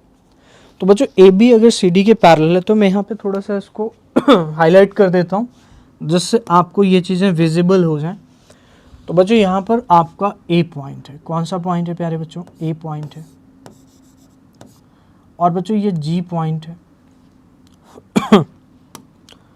तो डियर स्टूडेंट्स ये जी पॉइंट है, आपको इस तरह से ध्यान देना है। ये पॉइंट जी है और ये पॉइंट ए है। और प्यारे बच्चों ये पॉइंट कौन सा है, एफ है। और डियर स्टूडेंट्स ये पॉइंट आपका बी है। तो आपको एक बार नोट कर लेना है अपनी नोटबुक में, ये पॉइंट प्यारे बच्चों क्या है, बी है। तो आपको ये चीज़ें विजिबल हो गई होंगी अब। तो ये पॉइंट सी है और बच्चों ये पॉइंट ई है। तो आई होप इतना आप कोऑपरेट कर लेंगे because you are very good students. तो डी है बच्चों ये पॉइंट। ओके, तो सारे के सारे पॉइंट आपको क्लियर हो गए होंगे बच्चों। ये सी पॉइंट है और ये पॉइंट कौन सा है, डी पॉइंट है। ओके बच्चों, आइए बच्चों देखते हैं। तो यहाँ पर बच्चों आप देख सकते हो कि 6.24 जो एनसीईआरटी में है, if A B is parallel to C D, यानी ए बी जो लाइन है वो सी डी के पैरेलल है, and E F is perpendicular to C D. तो बच्चों परपेंडिकुलर ऑलरेडी मैं 6.1 में बहुत ही डिटेल में और बहुत ही अच्छे तरीके से डिस्कस कर चुका हूँ। तो अगर आपने उसको कंप्लीट नहीं किया तो उसको कर लीजिए जिससे आपको चीज़ें क्लियर हों, क्योंकि मैं आपको एक एक पॉइंट को डिस्कस करता हूँ, कोई भी चीज़ें मैं स्किप नहीं करता हूँ, कोई भी चीज़ मैं अज्यूम नहीं करता हूँ कि आपको ये चीज़ें आती होंगी। तो डेफिनेटली जो भी 9th में कॉन्सेप्ट्स यूज़ होंगे हम उसको A to Z कंप्लीट करेंगे, उसमें आपको कोई भी टेंशन लेने की ज़रूरत नहीं है। तो बच्चों ए बी जो है वो सी डी के पैरेलल है और ई एफ यहाँ पर इस बार दिया गया है कि एक थर्ड लाइन ई एफ है वो सी डी के परपेंडिकुलर है, मतलब जो सिंबल ये होता है। अब बच्चों यही चीज़ें आपको सीखना है कि ये वाला सिंबल पैरेलल का होता है, ये क्या होता है, परपेंडिकुलर का होता है। तो जब इस तरह से एक हॉरिजॉन्टल और एक वर्टिकल लाइन हो तो इसका मतलब परपेंडिकुलर है, मतलब जो लाइन यहाँ पर है आपकी वो 90 डिग्री बना रही है इसके साथ। आप ये भी कह सकते हो कि ये वाली भी 90 बना रही है इसके साथ, क्योंकि जब इस तरह से 2 लाइनें दी गई हैं तो अगर आपकी एक लाइन 90 बना रही है इसके साथ तो ये वाली भी इसके साथ क्या बनाएगी, 90 बनाएगी। यानी ये वाली लाइन इसके साथ 90 बना रही है तो ये वाली इसके साथ 90 बनाएगी। ओके स्टूडेंट्स, तो आई होप ये चीज़ क्लियर हो गई होगी आपको कि यहाँ पर हम चीज़ों को कैसे कर रहे हैं। तो बच्चों ये परपेंडिकुलर का सिंबल आपको याद रखना है कि यहाँ पर ये जो सिंबल होता है वो आपका परपेंडिकुलर का होता है और ये बच्चों 2 वर्टिकल लाइन पैरेलल का होता है and G E D angle है। तो बच्चों एक बार हम देख लेते हैं जी ई डी जो एंगल है वो कौन सा है। तो बच्चों मैं आपको यहाँ पे दिखा देता हूँ, आप भी समझ पाए होंगे इसको। जी ई डी एंगल किस एंगल की बात की जा रही है, तो ये पूरा का पूरा जो ऑब्ट्यूज एंगल है ये वाला, ये जी ई डी एंगल है। ओके, तो इस तरह से जी ई डी दिया गया है और 126 है। तो बच्चों यहाँ पे सबसे पहले आप क्या करेंगे, गिवन लिख लेंगे कि given angle G E D. तो बच्चों जो angle G E D given है वो 126 है। फाइंड एंगल ए जी ई, तो ए जी ई को फाइंड करना है। तो बच्चों ए जी ई एंगल आपको दिख गया होगा, ये पॉइंट बच्चों ए है, ये जी है और ये पॉइंट आपका ई है जहाँ पे परपेंडिकुलर लाइन बनी है। तो ए जी ई एंगल ये होगा, कौन सा होगा, ये भी ऑब्ट्यूज है, आपको दिख रहा होगा क्लियरली। तो ए जी ई फर्स्ट ऑफ ऑल फाइंड करना है, फिर उसके बाद जी ई एफ को भी फाइंड करना है, क्योंकि यहाँ पर आपको काफ़ी 3 एंगल्स को फाइंड करना है। तो सबसे पहले ए जी ई को फाइंड करना है, फिर जी ई एफ को फाइंड करना है, फिर एफ जी ई को फाइंड करना है। तो आइए बच्चों हम लोग देखते हैं कि यहाँ पर हम इसको कैसे फाइंड करेंगे और कैसे क्वेश्चन प्रोसीड करेंगे। तो सबसे पहले हम मार्किंग कर लेते हैं। तो ए जी ई को मैंने मार्क कर लिया, ये वाला फाइंड करना है। इसके बाद प्यारे बच्चों जी ई एफ को फाइंड करना है, यानी कि ये वाला फाइंड करना है जी ई एफ।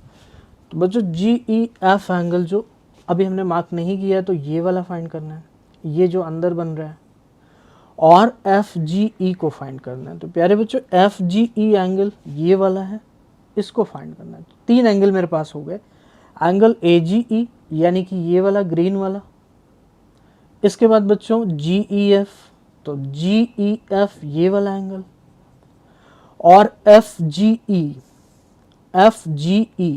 तो बच्चों एफ जी कौन सा हो गया, ये वाला एंगल।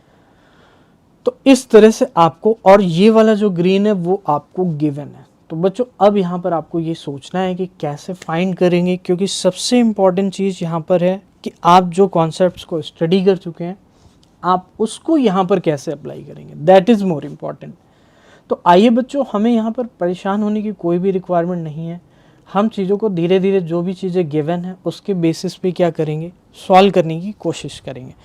क्वेश्चन आपके लिए नया हो सकता है, बट आपको डरना नहीं है उससे, उसको आपको ट्राई करना है। ट्राई करने का मतलब ये हुआ कि जो भी आपको इन्फॉर्मेशन गिवन है उसके बेसिस पे आप क्या क्या चीज़ें जानते हैं, आप उससे क्या कंक्लूज़न ड्रॉ कर सकते हैं, उन चीज़ों पे आपको ध्यान देना है। तो बच्चों हम 2 ही चीज़ जानते हैं कि हमारे पास एक पैरेलल लाइन है और एक ट्रांसवर्सल लाइन है, तो इनमें कई सारे एंगल बनते हैं, इसके बारे में ही हम जानते हैं। और वहाँ पर एक थ्योरम जो आपकी 6.2 में थी कि 2 लाइन्स अगर पैरेलल हैं और थर्ड पैरेलल है तो फर्स्ट थर्ड के पैरेलल। तो यहाँ पे कोई 3 लाइन्स तो है नहीं, तो वो उसका तो कोई रोल नहीं होगा। तो जो सबसे इम्पॉर्टेंट रोल होगा बच्चों, जो मैंने आपके स्टार्टिंग में डिस्कस किया, वो आपके पैरेलल लाइन और ट्रांसवर्सल लाइन से बनने वाले जो एंगल्स होते हैं उन्हीं को हम लोग यहाँ पे डिस्कस करेंगे। ओके स्टूडेंट्स, तो आइए बच्चों अब हम लोग देखते हैं। तो बच्चों सबसे इम्पॉर्टेंट चीज़ ये हो जाती है कि जो E F perpendicular to C D है, इससे हम क्या कंक्लूजन निकाल सकते हैं। डेफिनेटली इससे बहुत कुछ हम फाइंड कर सकते हैं। कैसे कि बच्चों जब ई एफ और ये सी डी लाइन है और ये ई एफ लाइन है, तो अगर ये इसके परपेंडिकुलर है तो बच्चों मैं ये कह सकता हूँ कि ये एंगल कितना होगा, 90 होगा। आपको यहाँ तक कोई भी दिक्कत नहीं होगी। और अगर ये एंगल 90 होगा तो लीनियर पेयर एग्जाम से इसके साइड वाला एंगल भी 90 होगा। डेफिनेटली यहाँ तक भी कोई दिक्कत नहीं होगी। अभी हम चीज़ों को सिर्फ देख रहे हैं, एनालाइज कर रहे हैं कि कैसे हम इसको निकाल सकते हैं। फिर बच्चों ए जी ई को फाइंड करना है, तो ए जी ई को फाइंड करना है और जी ई एफ को फाइंड करना है। तो ए जी जी एफ और एफ जी ई को फाइंड करना है, तो कोई दिक्कत नहीं है बच्चों। आप मुझे बताइए जी ई डी जो एंगल है वो कितना है, 126। तो क्या मैं ये कह सकता हूँ कि जो जी ई डी एंगल है वो इस वाले और इस 90 के सम के इक्वल होगा। क्यों? क्योंकि ये पूरा एंगल बन रहा है और इस पूरे एंगल को हम 2 पार्ट में लिख सकते हैं। आइए बताता हूँ कैसे। तो बच्चों जो एंगल जी ई डी होगा उसको मैं इस तरह से लिख सकता हूँ। फ्रॉम फिगर आप लिखेंगे प्यारे बच्चों यहाँ पे, from figure we can see कि angle G E D will be equal to angle GEF plus angle FED। क्या ऐसे लिख सकते हैं? और बच्चों यहाँ पर जो दूसरी चीज़ आपको करनी है वो ये करनी है, since EF is perpendicular to CD, since EF is perpendicular to CD, we can say that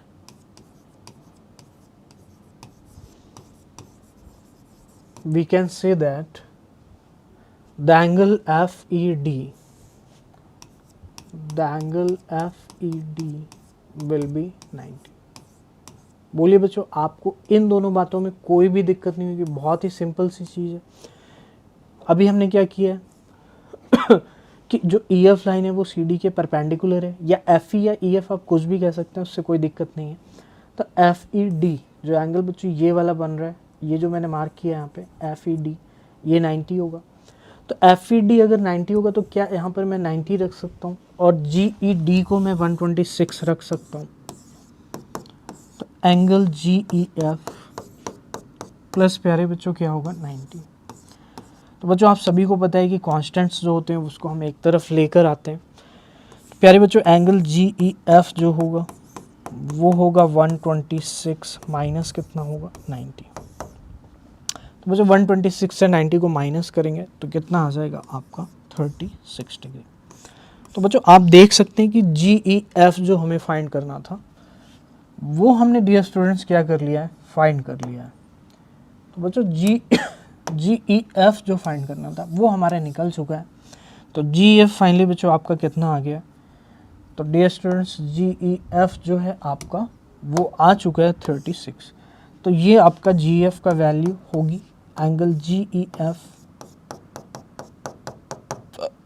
36 degree. तो क्या बच्चों आप ये बात समझ पाए कि हमने इसको कैसे किया कंप्लीट, GEF को हमने फाइंड कर लिया। अब बच्चों आगे आ जाते हैं। अब हमारे पास एक एंगल कंप्लीट हो चुका है, देखिए कितना इजीली हम लोग इसको कर पाए, बिकॉज आपने क्या किया, जो भी इंफॉर्मेशन गिवन है उसको एनालाइज किया और उसके बेसिस पे जो हमें नॉलेज है उसको हमने अप्लाई किया। We will get the answer definitely, उसमें कोई डरने की बात नहीं है। तो बच्चों GEF हमारा जो है, ये बच्चों GEF आप इसको लिख लीजिए, दिस इज GEF 36 आ गया है। तो GEF आप लिखा गया है 36 आ गया है। तो बच्चों एंगल GEF आ चुका है फाइनली 36। आइए बच्चों अब हम लोग नेक्स्ट पे चलते हैं। तो स्टूडेंट्स आपने ये देखा कि हमने GEF को फाइंड कर लिया है।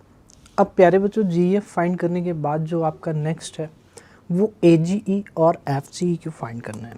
तो my dear students AGE angle आपको क्लियर है कि कौन सा होगा, ये वाला एंगल होगा। आपको दिख रहा होगा कि ये A पॉइंट है, ये G है और ये E है। तो बच्चों ये AGE जो एंगल है ये आपको फाइंड करना है।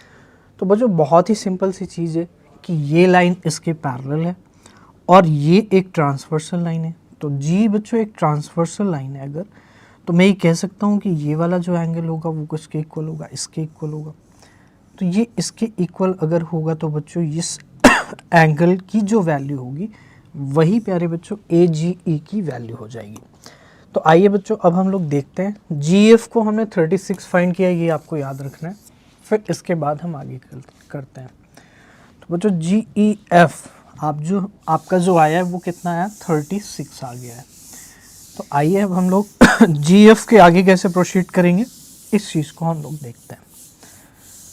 तो देखिए बच्चों GEF जो है वो आपको याद रखना है 36 है। तो मैं यहाँ पे लिख सकता हूँ एंगल GEF 36 है। अब students AB is parallel to CD, AB is parallel to CD। तो बच्चों AB अगर CD के पैरेलल है, ओके, तो AB is parallel to CD and GE is transversal line and GE is transversal line.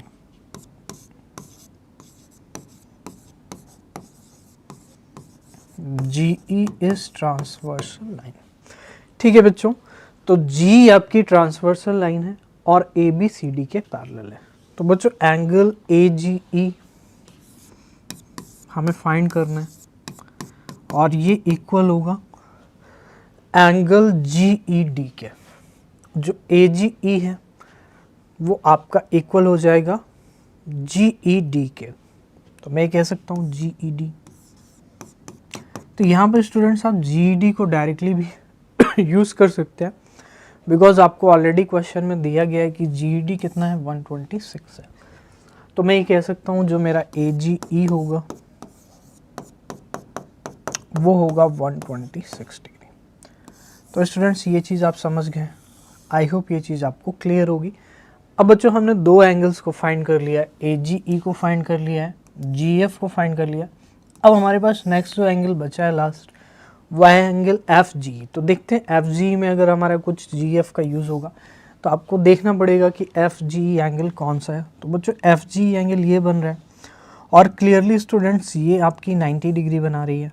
तो अगर ये 90 डिग्री बना रही है तो मैं ये कह सकता हूँ कि FGE क्या होने वाला है। तो FGE बच्चों ऐसे भी कर सकते हैं लीनियर पेयर एग्जाम का यूज़ करके, क्योंकि जो GED है वो 126 है। तो मेरे प्यारे बच्चों 126 अगर है तो ये क्या होगा, आप आराम से फाइंड कर सकते हैं। क्यों? क्योंकि जो G लाइन है वो CD पर क्या हो रही है, स्टैंड हो रही है।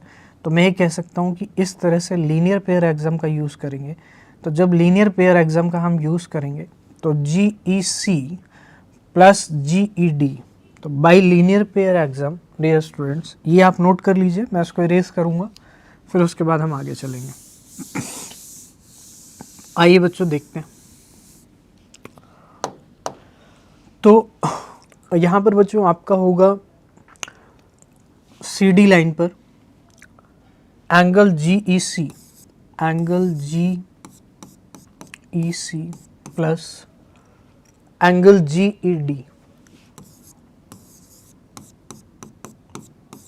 कितना होगा, 180 होगा। तो बच्चों GEC हमें फाइंड करना है, इसके बारे में हमें कुछ नहीं पता। और बच्चों GED कितना है आपको, 126 गिवन है, तो इक्वल्स टू कितना हो जाएगा, 180। तो बच्चों एंगल GEC आपके लिए फाइंड करना ज़रूरी है, क्योंकि उसके आगे फिर आप फाइंड कर पाएंगे FGE को। तो 180 माइनस कितना होगा प्यारे बच्चों, 126। तो 180 माइनस 126 कितना होगा डियर स्टूडेंट्स, आपका हो जाएगा 54 डिग्री। तो मैं कह सकता हूँ GEC जो होगा वो कितना होगा, 54 डिग्री हो जाएगा। तो बच्चों GEC 54 डिग्री है।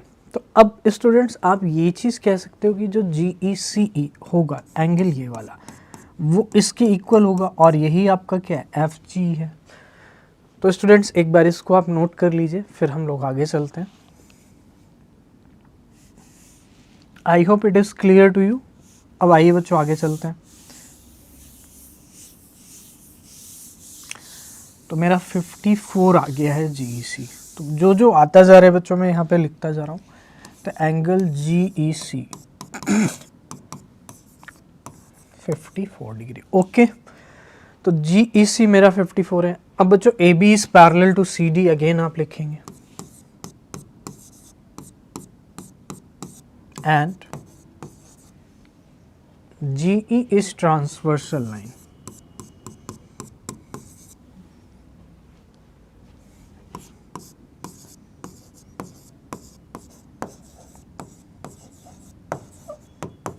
G is transversal line. तो G अगर ट्रांसवर्सल है, AB पैरेलल टू CD है, देन बच्चों आप कह सकते हो कि FGE जो होगा वो इक्वल होगा GEC के। तो FGE GEC बच्चों अभी हमने फाइंड किया कितना है, 54। तो बच्चों आप देख सकते हो हमने ऑल एंगल्स को फाइंड कर लिया है। आपका जो फर्स्ट एंगल है GEF वो आपका ये होने वाला है 36। जो नेक्स्ट एंगल है वो आपका होने वाला है GEC 54, और जो नेक्स्ट एंगल है वो FG कितना होने वाला है, 54। तो बच्चों यही एंगल्स आपको फाइंड करने थे, आपने इसको फाइंड कर लिया। तो डेफिनेटली स्टूडेंट्स इस टाइप के क्वेश्चन थोड़े से लॉन्ग होंगे और आपके ये 5-6 मार्क्स में पूछे जाएंगे।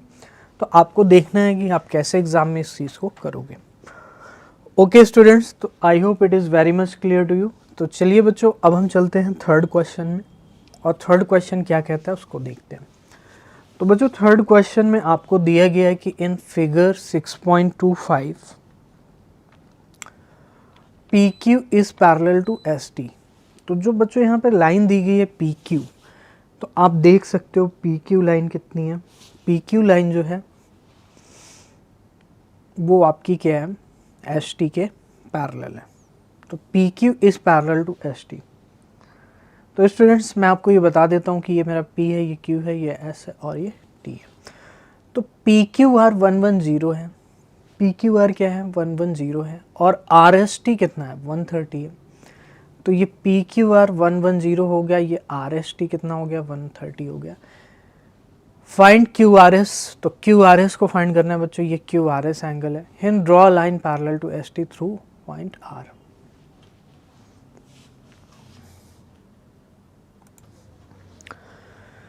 तो students PQ is parallel to ST and PQR जो है बच्चों 110 है, यानी PQR 110 है एंड RST 130 है, यानी कि ये वाला जो एंगल है 130 है, ये आपका क्या है 130 है।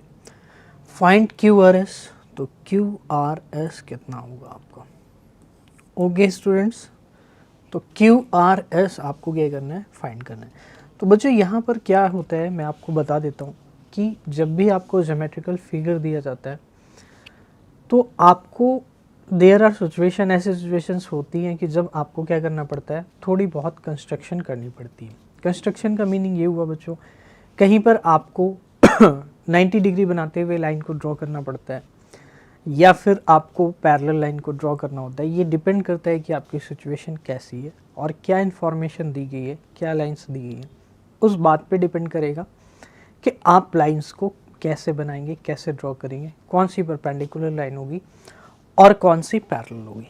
तो बच्चों आपको ये देखना है कि कौन सी पैरेलल लाइन बनानी है जिससे हमारा काम बन जाए। तो आइए अब हम लोग देखते हैं। तो बच्चों ड्रॉ है line parallel to ST through point R। तो यहाँ पे आपको हिंट भी दिया गया NCERT में, तो parallel to ST through R draw करना है। तो आइए बच्चों अब हम लोग देखते हैं, अगर नहीं दिया होता ये चीज़ हिंट सपोज करिए आपको एग्ज़ाम में तो दिया नहीं जाएगा, तो बच्चों जब एग्ज़ाम में नहीं दिया जाएगा तो आपको खुद देखना होगा कि क्या चीज़ हम ड्रॉ करें कि जिससे हमारा क्वेश्चन का आंसर आ जाए। तो ऑब्वियस सी चीज़ है QRS को हमें फाइंड करना है। तो बच्चों QRS को अगर आपको फाइंड करना है तो आप मुझे एक सिंपल सी चीज़ बताइए कि ये जो QRS एंगल है, अगर मुझे इस बारे में कुछ भी इंफॉर्मेशन पता हो इस साइड में, अगर मुझे इस साइड में कुछ भी पता है तो क्या मैं QRS को आराम से निकाल सकता हूँ? बिल्कुल निकाल सकता हूँ। देखो कैसे, आपका जो QRS एंगल है वो कौन सा एंगल है, ये वाला एंगल है।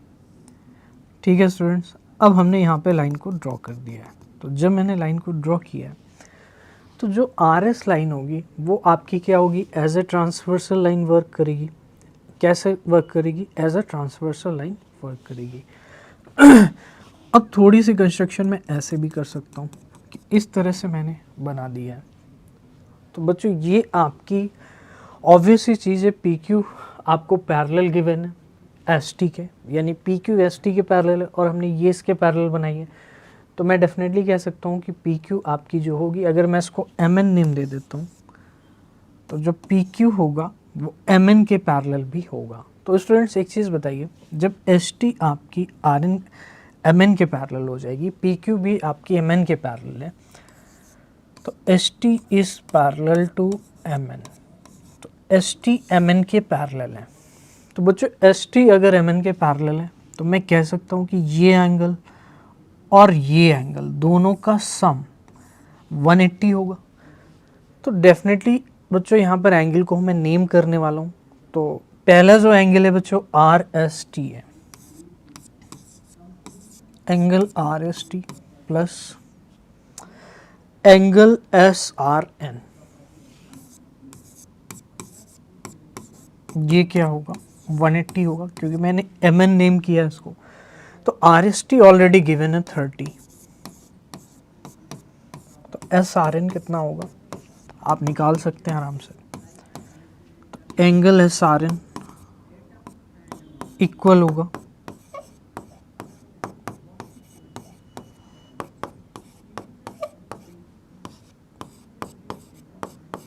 50 डिग्री आ गया। 180 माइनस 130 कितना हो गया 50 हो गया। तो SRN आपका 50 आ गया, बट आपको QRS को फाइंड करना है। तो बच्चों अब QRS की बारे में हम फाइंड करेंगे। अब बच्चों एक चीज़ बताइए, ये PQ MN के पैरेलल, तो मैं कह सकता हूँ कि ये वाला जो एंगल होगा वो इस पूरे एंगल के इक्वल होगा। अब हम इसको फाइंड कर चुके हैं, तो इसको हम इजीली फाइंड कर सकते हैं। तो P Q is parallel to M N, आपकी स्टेटमेंट क्या होगी? फर्स्ट ऑफ ऑल आप इसको नोट कर लीजिए। आई होप ये चीज़ बहुत ही अच्छे से आपको क्लियर होगी। तो आइए बच्चों अब हम लोग देखते हैं, जो हमारा एस आर एन है वो 50 है, यानी ये वाला जो एंगल है वो 50 है। तो आइए अब हम लोग देखते हैं। तो आगे बच्चों आपको वही करना है, फिर से ले लेना है इसको, जो मैंने आपको बताया कि जो पी क्यू लाइन है वो एम एन के पैरेलल है। तो P Q is parallel to M N,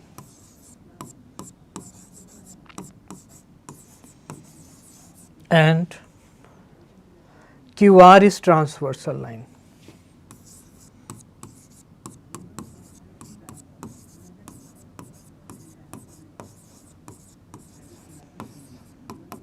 QR कौन सी लाइन है? ट्रांसवर्सल लाइन है। तो PQ is parallel to MN, QR क्या है? ट्रांसवर्सल लाइन है। तो मैं कह सकता हूं कि एंगल PQR इक्वल होगा QRN के।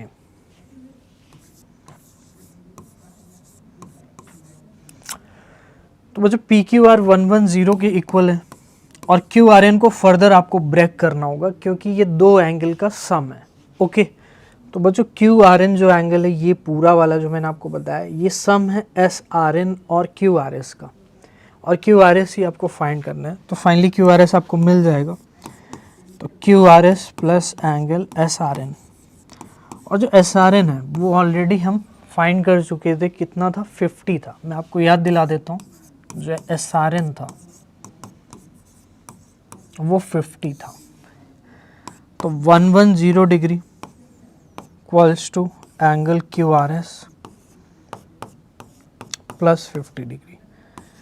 तो एंगल QRS 110 डिग्री माइनस क्या होगा बच्चों? 50, यानी कितना आ जाएगा बच्चों? 60 डिग्री। तो बच्चों यही आपका क्या होगा आंसर। तो आपने देखा कि हमने कैसे इजीली इसको किया कंप्लीट, और बहुत ही इजी था। बस आपको जो कॉन्सेप्ट्स बता रखे हैं 6.2 में जो यूज़ होने हैं उसको आपको क्या करना है? यूज़ करना है। आइए स्टूडेंट्स देखते हैं next question. In the figure 6.26 if A B is parallel to C D. तो बच्चों ए बी जो लाइन है वो सी डी के पैरेलल है और ए पी क्यू 50 डिग्री है। तो ए पी क्यू आप देख सकते हैं बच्चों 50 है, ये वाला एंगल 50 है। पी आर डी 127 है, तो ये एंगल 127 है। और फाइंड एक्स एंड वाई। तो बच्चों एक्स एंड वाई को आपको फाइंड करना है। तो एक्स एंड वाई को आपको फाइंड करना है। तो बच्चों ये एक्स है, मैं आपको बता देता हूँ, यहाँ पे वाई है। तो ये एक्स है और ये वाई है, इन दोनों को फाइंड करना है। और बहुत ही सिंपल सी इंफॉर्मेशन है कि A P Q equals to 50 degree. A P Q क्या है? 50। तो मैं ये कह सकता हूँ कि ए पी क्यू जब A B parallel to C D है और आपकी पी क्यू ट्रांसवर्सल लाइन है, तो A B parallel to C D and P Q is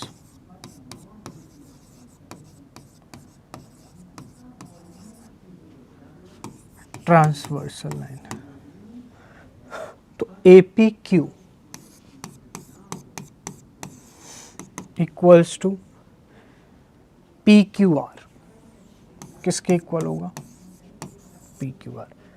तो angle A P Q, P Q R क्या होगा बच्चों? एक्स। तो ए पी क्यू आपको 50 गिवन है, तो ये बच्चों इक्वल है, तो ये 50 है और ये एक्स है। तो एक्स की वैल्यू कितनी आ जाएगी? 50। तो आई होप बच्चों एक्स आप निकाल चुके होंगे, समझ में आ गया होगा एक्स कैसे निकालेंगे। सिमिलरली स्टूडेंट्स, अगर मैं A B parallel to C D को ही कंसिडर करूं और इस बार जो मेरी ट्रांसवर्सल लाइन है वो पी आर होने वाली है, तो पी आर इज ट्रांसवर्सल। तो आप इसको नोट कर लीजिए, फिर मैं आगे चलता हूं। तो students I hope you have noted it down. तो अब हम लोग आगे चलते हैं। एक्स हमारा निकल गया, हमें क्या निकालना है बच्चों? वाई निकालना है। देखिए बच्चों, तो बच्चों पी आर जो है इस बार हमको ट्रांसवर्सल कंसीडर करना पड़ेगा। पी आर इज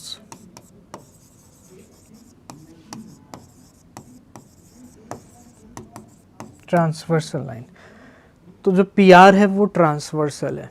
ओके, तो बच्चों पी आर अगर ट्रांसवर्सल है तो मैं कह सकता हूँ कि ऑल्टरनेट इंटीरियर एंगल से ये इक्वल हो जाएगा इसके, यानी ए पी आर इक्वल होगा पी आर डी के, एंगल पी आर डी। तो बच्चों यहाँ पे सब कुछ आपको गिवन है कि ए पी आर को आप क्या लिख सकते हैं, 50 प्लस वाई लिख सकते हैं, क्योंकि ए पी आर दो एंगल को मिलाकर बनेगा। अगर आप ए पी आर को ध्यान से देखें तो ए पी आर ये एंगल है, ये 50 दिया है और ये वाई दिया है, तो 50 प्लस वाई, और ये इक्वल हो जाएगा 127 के। तो बच्चों ये इक्वल क्यों होगा, इसका रीज़न आप देंगे कि ऑल्टरनेट इंटीरियर एंगल्स या फिर सिंपल ऑल्टरनेट एंगल्स, ये ऑल्टरनेट एंगल्स है इसलिए क्या हो जाएंगे, इक्वल हो जाएंगे। तो अब यहाँ से बहुत ही सिंपली आप क्या निकाल सकते हैं, y निकाल सकते हैं। तो 127 माइनस 50 यानी स्टूडेंट्स ये कितना हो जाएगा आपका 77 डिग्री हो जाएगा। ओके स्टूडेंट्स, तो आई होप ये चीज़ आपको समझ में आई होगी कि हमने इसको कैसे कंप्लीट किया। तो वी हैव डन 4 क्वेश्चंस। चलिए 5th क्वेश्चन को स्टार्ट करते हैं। सो आइए स्टूडेंट्स, अब हम लोग 5th क्वेश्चन को स्टार्ट करते हैं। और 5th क्वेश्चन क्या है, आइए हम लोग सबसे पहले इसकी स्टेटमेंट को देखेंगे कि what the question want to say, फिर उसके बाद हम सॉल्यूशंस को प्रोसीड करेंगे। तो बच्चों आप देख सकते हो कि यहाँ पर जो स्टेटमेंट दी गई है वो दी गई है कि आपके पास एक फिगर दिया गया है 6.27। तो बच्चों 6.27 जो फिगर है उसमें पी क्यू और आर एस 2 मिरर्स हैं। तो बच्चों मिरर आप सभी जानते हैं कि मिरर में क्या होगा, आपका रिफ्लेक्शन होगा। तो यहाँ पे स्टूडेंट्स आपको ये कंसीडर करना है कि जो आपका मिरर है वहाँ से कोई भी रे, लाइट की रे क्या हो रही, इंसिडेंट हो रही है और फिर वहाँ से रिफ्लेक्ट हो रही है। तो बच्चों यहाँ पे आपको थोड़ा सा फिजिक्स का कॉन्सेप्ट यूज़ करना पड़ेगा, जहाँ पर बच्चों आपको ये याद रखना है कि जो इंसिडेंस एंगल होता है वही आपका क्या होता है, एंगल ऑफ रिफ्लेक्शन होता है, यानी रिफ्लेक्शन एंगल क्या होता है, वही होता है, यानी angle of incidence equals to angle of the reflection. Okay students, तो आई होप ये चीज़ आपको समझ में आ गई होगी कि एंगल ऑफ इंसिडेंस और एंगल ऑफ रिफ्लेक्शन यहाँ पे क्या होंगे, इक्वल होंगे। अब आइए मैं आपको एक डायग्राम से करके बताता हूँ कि यहाँ पर एंगल ऑफ इंसिडेंस और एंगल ऑफ रिफ्लेक्शन आप कैसे डिसाइड करेंगे। तो सपोज करिए ये आपकी स्टूडेंट कोई भी आपका प्लेन है, मतलब कोई भी सरफेस है जहाँ पर मिरर का सरफेस है। तो इस तरह से आपका प्लेन मिरर यहाँ पर यूज़ होगा और यहाँ पर कोई भी स्टूडेंट रे जो है वो क्या हो रही है, इंसिडेंट हो रही है।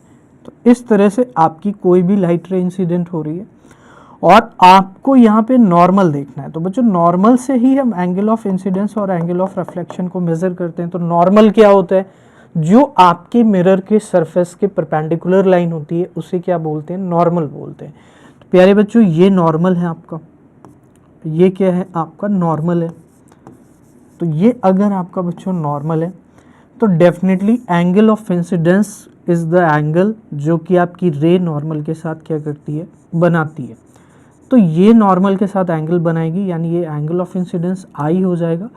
और इस तरह से जब आफ्टर रिफ्लेक्शन ये रे इस डायरेक्शन में जाएगी तो नॉर्मल के साथ ही आपको क्या देखना है प्यारे बच्चों, एंगल ऑफ रिफ्लेक्शन देखना है। तो बच्चों ये इंसिडेंट रे है, आप ये कह सकते हैं। तो it's just the concept behind the question जो कि मैं आपको फर्स्ट ऑफ ऑल एक्सप्लेन कर रहा हूँ। तो ये चीज़ आपको ध्यान देना है, इंसिडेंट रे है। और प्यारे बच्चों ये क्या है, आपकी रिफ्लेक्टेड रे है। ये आपकी कौन सी रे है, रिफ्लेक्टेड रे है। तो ये इंसिडेंट रे हो गई और ये रिफ्लेक्टेड रे हो गई। तो angle of incidence I will be equal to the angle of reflection यानी कि आर। तो बच्चों यहाँ पे फंडामेंटल आपको रूल याद रखना है कि angle of incidence will be equal to the angle of reflection. तो बच्चों यहाँ पर आप देख रहे हो कि जो ए से ए बी रे है वो आपकी जा रही है और यहाँ पर इस सरफेस से क्या हो रही है, इंसिडेंट हो रही है इस सरफेस पे। तो ऑब्वियस सी चीज़ है, ये अगर मिरर है आपका तो यहाँ से क्या होगा, ये रिफ्लेक्शन होगा और रिफ्लेक्शन होने के बाद फिर ये यहाँ पर इंसिडेंट हो रही है और इंसिडेंट होने के बाद ये फिर क्या हो रही है, आपकी रिफ्लेक्ट हो रही है। तो बच्चों यही रूल हम यहाँ पे यूज़ करेंगे, आप इसको नोट कर सकते हैं जिससे मैं आगे इसको प्रोसीड करूँगा। तो बच्चों आइए देखते हैं आगे हमें कैसे कंप्लीट करना है। तो प्यारे बच्चों आइए सबसे पहले मैं एक बार स्टेटमेंट को रीड करता हूँ कि in figure 6.27 PQ and RS are two mirrors. तो PQ और RS बच्चों के हैं आपके दो मिरर हैं placed parallel to each other. तो दोनों ही मिरर आपके क्या हैं, पैरेलल टू ईच अदर हैं, ठीक है। इसके बाद an incident ray AB strikes the mirror. तो AB बच्चों जैसा कि मैंने आपको स्टार्टिंग में बताया कि जो AB है वो PQ मिरर से स्ट्राइक कर रही है। आप देख सकते हैं कि मिरर PQ से क्या हो रही है, स्ट्राइक कर रही है। इसके बाद जो है स्टूडेंट्स PQ से स्ट्राइक होने के बाद the reflected ray moves along the path BC। तो जो रिफ्लेक्शन के बाद आपको रे मिल रही है वो BC के अलोंग क्या हो रही है, मूव हो रही है and strikes the mirror RS at C। तो बच्चों ये जो नीचे वाला मिरर है ये RS मिरर है, यहाँ पे आपको क्लियरली विजिबल होगा। और यहाँ पर RS पे यहाँ पे ये स्ट्राइक कर रही है C पे and again reflects back along CD। तो रिफ्लेक्ट कर रही है again back along the path CD। तो बच्चों ये C एंड D पॉइंट है, ये आपको याद रखना है, ये D पॉइंट है। तो अलोंग CD क्या हो रही है, रिफ्लेक्ट हो रही है back along CD। Prove that AB is parallel to CD।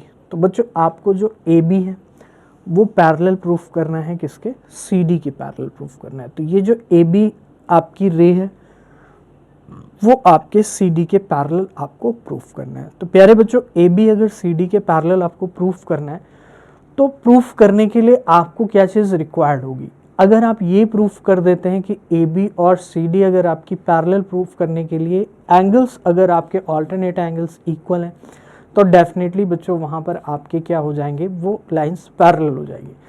तो ये बच्चों एक वाइसी वर्सा स्टेटमेंट होती है। अगर दो लाइंस आपकी पैरेलल हैं और एक ट्रांसवर्सल लाइन है तो वहाँ पर आपकी जो ऑल्टरनेट इंटीरियर एंगल्स क्या होंगे, वो इक्वल होंगे। और अगर अल्टरनेट इंटीरियर एंगल्स इक्वल हैं तो लाइंस क्या हो जाएंगी, पैरेलल हो जाएंगी। तो बच्चों अगर मैं AB और CD की बात करता हूँ तो क्या BC को मैं ट्रांसवर्सल लाइन कंसीडर कर सकता हूँ। आपको इस तरह से दिया गया है तो थोड़ा सा आपको इस तरह से विजुलाइज करना पड़ेगा यहाँ पर, बिकॉज जो आपकी पैरेलल लाइंस होती हैं, अभी तक आपने पैरेलल लाइंस को ऐसे स्टडी किया है, मतलब ये इस तरह से आपने स्टडी किया और ये ट्रांसवर्सल है। तो बच्चों ये हो सकता है, या फिर ट्रांसवर्सल लाइन आपकी कैसे हो सकती है, ऐसे हो सकती है।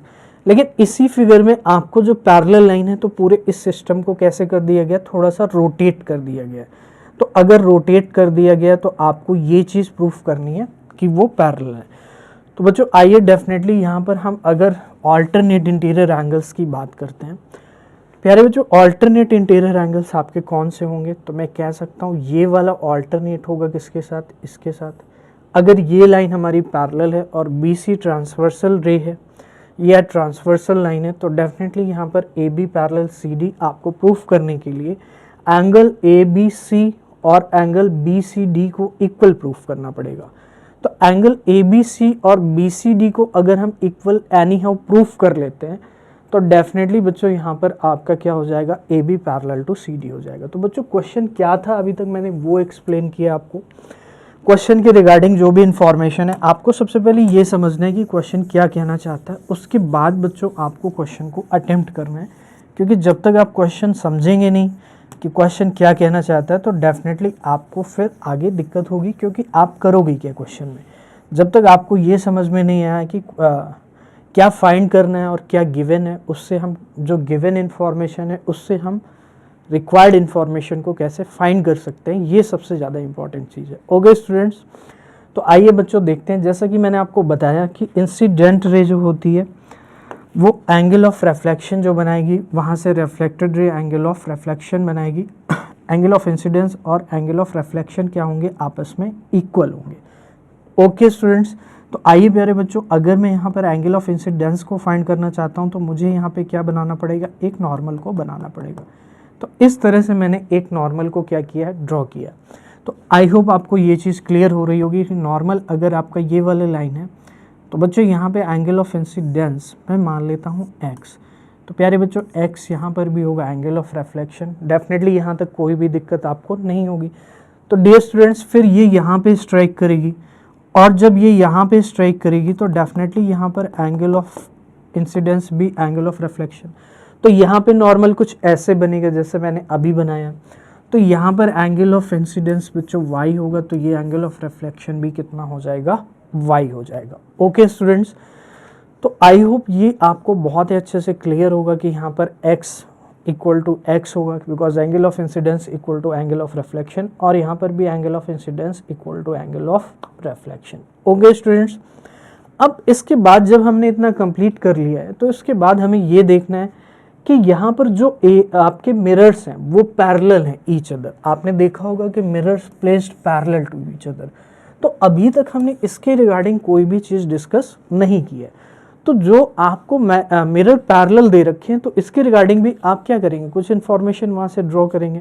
तो फिर आपको क्या करना है, फाइनली दोनों इन्फॉर्मेशन को कंबाइन कर करके आपको ये प्रूफ कर देना है कि A B is parallel to C D. और A B is parallel to C D proof करने के लिए आपको क्या प्रूफ करना पड़ेगा, ऑल्टरनेट इंटीरियर एंगल्स क्या होंगे, आपके इक्वल होंगे। यानी मैं कह सकता हूँ कि x इज इक्वल टू अगर y आ जाएगा मेरा, तो definitely students x is equal to अगर y है तो जो मेरा पूरा एंगल बनेगा वो 2x और ये 2y, तो डेफिनेटली वहाँ पर 2x is equal to 2y आ जाएगा। तो यहाँ पर मैं आपको अभी तक एक्सप्लेन कर रहा हूँ कि कैसे हम अप्रोच करेंगे क्वेश्चन को, बिकॉज अप्रोच करना आपको लर्न करना है। There are 5 questions but you will get the variety of questions in various books, and आपको एग्जाम में भी चेंजेस देखने को मिल सकते हैं। तो इट्स अबाउट कि approach, how do you approach the question. Okay, आपकी जो पी क्यू लाइन है वो आर एस के पैरेलल है, तो डेफिनेटली मैं यहाँ से ये चीज़ कह सकता हूँ कि जो आपकी ये लाइन है इसके पैरेलल है, और हमने यहाँ पे नॉर्मल्स को ड्रॉ किया है। तो आप इस चीज़ को कह सकते हो कि नॉर्मल भी इसके पैरेलल होगा। अगर मैं आपको अलग से डायग्राम बना करके बताऊँ तो बच्चों ये मेरा नॉर्मल है फ्रॉम द पॉइंट बी, ये मेरा नॉर्मल था, और फ्रॉम द पॉइंट सी एक नॉर्मल ऐसे था। तो मुझे एक चीज़ बच्चों पता है कि इस तरह से मैंने अगर नॉर्मल को बनाया तो जब मैंने बी और सी को ज्वाइन करूँगा तो क्या ये एक ट्रांसवर्सल होगी, और अगर ये ट्रांसवर्सल लाइन है और ये लाइंस पैरेलल हैं, क्यों पैरेलल होगी, क्योंकि पी क्यू आर एस के पैरेलल है और आपने पी क्यू के परपेंडिकुलर एक लाइन को ड्रॉ किया है। नॉर्मल क्या होता है, एक परपेंडिकुलर लाइन ही होती है, ठीक है, और यहाँ पर आपने इससे परपेंडिकुलर को ड्रॉ किया है। तो ये अगर इसके पैरेलल है और यहाँ से परपेंडिकुलर को हमने ड्रॉ किया है, तो बच्चों मैं डेफिनेटली कह सकता हूँ कि ये वाला जो एंगल होगा वो किसके इक्वल होगा, इसके इक्वल होगा। तो अगेन आपको यहाँ पे विजुलाइज करना है, क्योंकि जो आपकी नॉर्मली पैरेलल लाइंस होती थी वो आप इस तरह से देखते थे, बट अगर आप इसको रोटेट करोगे तो ये आपका ऑल्टरनेट इंटीरियर एंगल हो जाएगा। यानी ये मेरा नॉर्मल है और इस तरह से आप इसको बना सकते हैं। तो बच्चों ये x था और ये क्या था, y था। तो यहाँ से मैं डेफिनेटली कह सकता हूँ कि x इक्वल हो जाएगा किसके, y के। तो आपको कॉन्सेप्ट समझना है कि x is equal to y कैसे हुआ, क्योंकि हमने जो नॉर्मल्स बनाए थे वो आपके क्या है, इसके परपेंडिकुलर है, और यहाँ पर भी इसके परपेंडिकुलर है, और ये दोनों पैरेलल थी तो इसके नॉर्मल भी क्या होंगे, पैरेलल होंगे। तो ये चीज़ आपको समझनी है स्टूडेंट्स कि जैसे दो लाइन अगर पैरेलल है तो आप यहाँ से अगर 90 डिग्री बना रहे हो एंगल, और इस लाइन पर भी 90 डिग्री बना रहे हो, तो ये लाइन्स भी क्या हो जाएंगी, पैरेलल हो जाएंगी। तो x इज इक्वल टू यहाँ पर क्या हो जाएगा, फाइनली बच्चों y हो जाएगा। उसका रीज़न क्या है, मैंने आपको बताया कि उसका रीज़न ये है कि जैसे ही ये नॉर्मल्स आपके आपस में पैरेलल होंगे तो BC will work as the transversal line, और अगर ये ट्रांसवर्सल लाइन की तरफ वर्क करेगी तो डेफिनेटली यहाँ पर ये ऑल्टरनेट इंटीरियर एंगल्स हो जाएंगे। कैसे एंगल हो जाएंगे स्टूडेंट्स, ऑल्टरनेट इंटीरियर एंगल हो जाएंगे। तो x इज इक्वल टू आपका क्या आ गया, y आ गया। तो x इज इक्वल टू अगर y आ गया तो मैं 2 से इसमें मल्टीप्लाई अगर कर देता हूँ तो 2x इज इक्वल टू कितना आ जाएगा, 2y आ जाएगा। और definitely 2x is equal to अगर 2y है तो मैं ये कह सकता हूँ कि ये पूरा एंगल आपका इक्वल हो चुका है इसके एंगल के। तो इस तरह से अगर आपका ये एंगल इक्वल हो रहा है तो मैं आपको डायग्राम में अलग बना करके इसको दिखाता हूँ। तो इस तरह से ये लाइन्स आपस में पैरेलल आपको प्रूफ करनी थी। तो अगर इस तरह से दो लाइन है और ये वाली आपकी ट्रांसवर्सल लाइन है, तो अगर ये ट्रांसवर्सल लाइन है तो आप मुझे एक चीज़ बताइए कि यहाँ पर ऑल्टरनेट एंगल्स कौन कौन से बनेंगे। तो ऑल्टरनेट एंगल्स कौन कौन से बनेंगे, ये वाला इसके इक्वल हो जाएगा इसके। तो अगर ये दोनों एंगल इक्वल हैं तो ये लाइंस क्या हो जाएंगी, पैरेलल। हमें पैरेलल गिवन नहीं था, हमें प्रूफ करना था। तो पैरेलल लाइन को प्रूफ करने के लिए हम एंगल्स को इक्वल प्रूफ करते हैं। तो डेफिनेटली स्टूडेंट्स ये वाला एंगल इक्वल हो गया है किसके, इसके। तो मैं ये कह सकता हूँ कि ये लाइंस क्या हो जाएंगी, आपकी पैरेलल हो जाएंगी। ओके स्टूडेंट्स, तो आपको इस तरह से इस क्वेश्चन को कंप्लीट करना था। तो आइए देखते हैं अब हम लोग इसको कैसे लिखेंगे एग्ज़ाम में। अगर ये क्वेश्चन आता है तो आपको कैसे कंप्लीट करना है। तो बच्चों यहाँ पर आपको सिंपली ये यूज़ करना है कि नॉर्मल जो होंगे वो आपस में क्या होंगे, पैरेलल होंगे। ठीक है स्टूडेंट्स, वहाँ से हमारा x is equal to y निकल कर आएगा, फिर उसको आगे हम एक्सटेंड करेंगे तो x is equal to y कैसे निकल कर आएगा, वी नो दैट। अब यहाँ पर बच्चों नॉर्मल को नेम कर लेने हैं, तो इसको मैं bm नेम कर देता हूँ और cn नेम कर देता हूँ। तो जो भी कंस्ट्रक्शन बच्चों आप करते हो, सबसे पहले आप गिवन लिख लोगे, और गिवन लिखने के बाद बच्चों आप लिख लोगे इस चीज़ को कि ये जो चीज़ें गिवन है आपको लिखना है उसमें, फिर आपको कंस्ट्रक्शन लिखना है, कंस्ट्रक्शन क्या क्या कर रहे हैं। प्यारे बच्चों, कंस्ट्रक्शन क्या क्या कर रहे हैं आप कर रहे हैं कि draw a normal from point B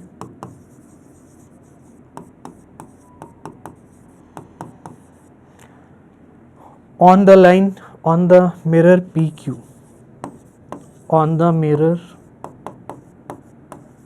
PQ, and from point C on the mirror RS.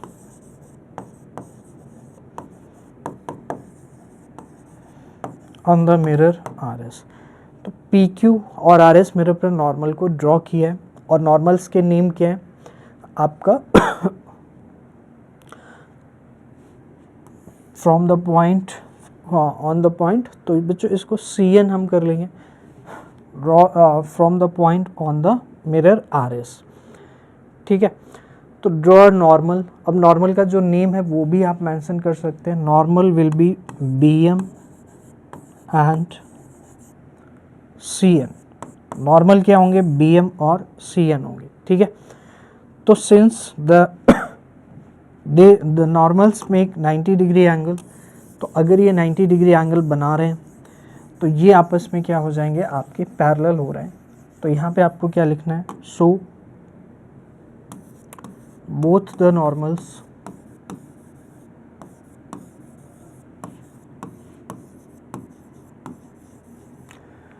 will be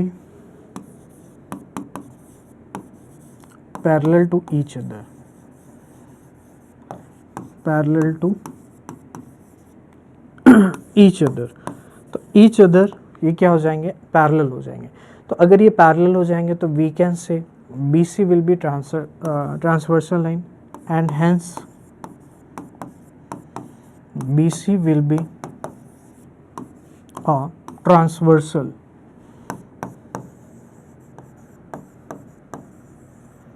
BC क्या हो जाएगी बच्चों, एक ट्रांसवर्सल हो जाएगी। और अगर BC ट्रांसवर्सल हो जाएगी तो फ्रॉम फिगर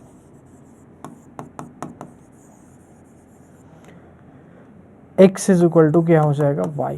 क्या लिखेंगे, ऑल्टरनेट इंटीरियर एंगल्स,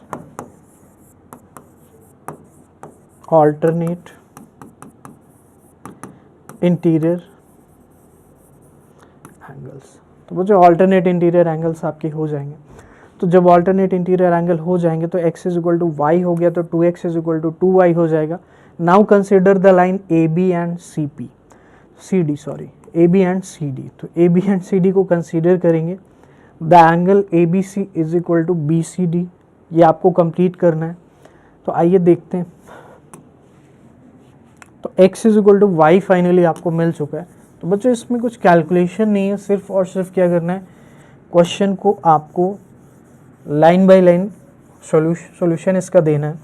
तो इसको ऐसे ही करना पड़ेगा। तो आइए देखते हैं बच्चों नेक्स्ट हमारा स्टेप क्या होगा। तो नेक्स्ट स्टेप में बच्चों आपको क्या करना है कि now if x is equal to y then 2x is equal to क्या होगा, 2y होगा। तो x इज इक्वल टू अगर y है तो 2x इज इक्वल टू क्या हो जाएगा, 2y हो जाएगा। और यहाँ पर बच्चों x is equal to y then 2x is equal to 2y, बहुत ही ऑब्वियस सी चीज़ है। अब आपको आगे लिखना है कि now consider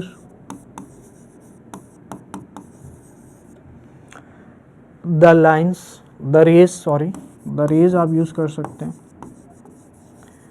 AB and CD। तो बच्चों AB एंड CD रेज को कंसीडर करेंगे एंड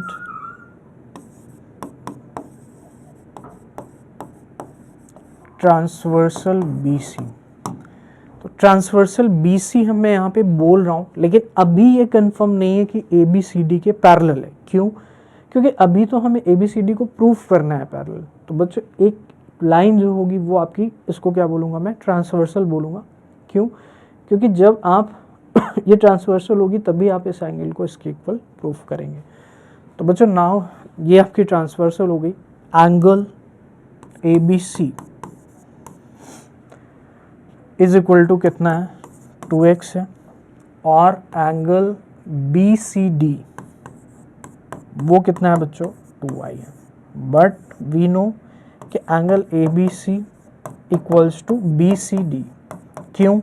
क्योंकि 2x इज इक्वल टू किसके, 2y। तो ABC is equal to BCD हो गया, क्योंकि RHS अगर इक्वल है फ्रॉम दिस रिलेशन तो हमारे RHS क्या हो जाएंगे, इक्वल। RHS अगर इक्वल है तो LHS भी क्या हो जाएंगे, इक्वल हो जाएंगे।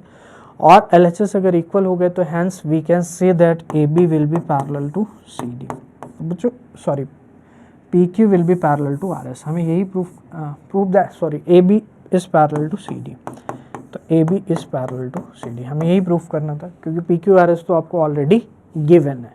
ओके स्टूडेंट्स, तो I hope it is clear to you कि मैंने इस क्वेश्चन को कैसे कंप्लीट किया।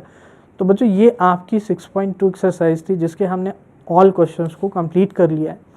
तो student definitely you will enjoy the exercise और कीप रिवाइजिंग द, आप जो भी क्वेश्चंस हैं आप उनको रिवाइज करेंगे तो ये चीज़ें आपके लिए एग्ज़ाम तक काफ़ी ज़्यादा हेल्पफुल होंगी। और रिवीजन बहुत ज़्यादा ज़रूरी है, जैसा कि मैं हमेशा बोलता हूँ। तो स्टूडेंट्स ये आपका कंप्लीट हो गया है। अब हम स्टार्ट करेंगे नेक्स्ट चैप्टर के सॉल्यूशंस। तब तक आप इसको रिवाइज करते रहिए, और वीडियो अच्छी लगती है तो डेफिनेटली इसको शेयर कीजिए। Thank you so much.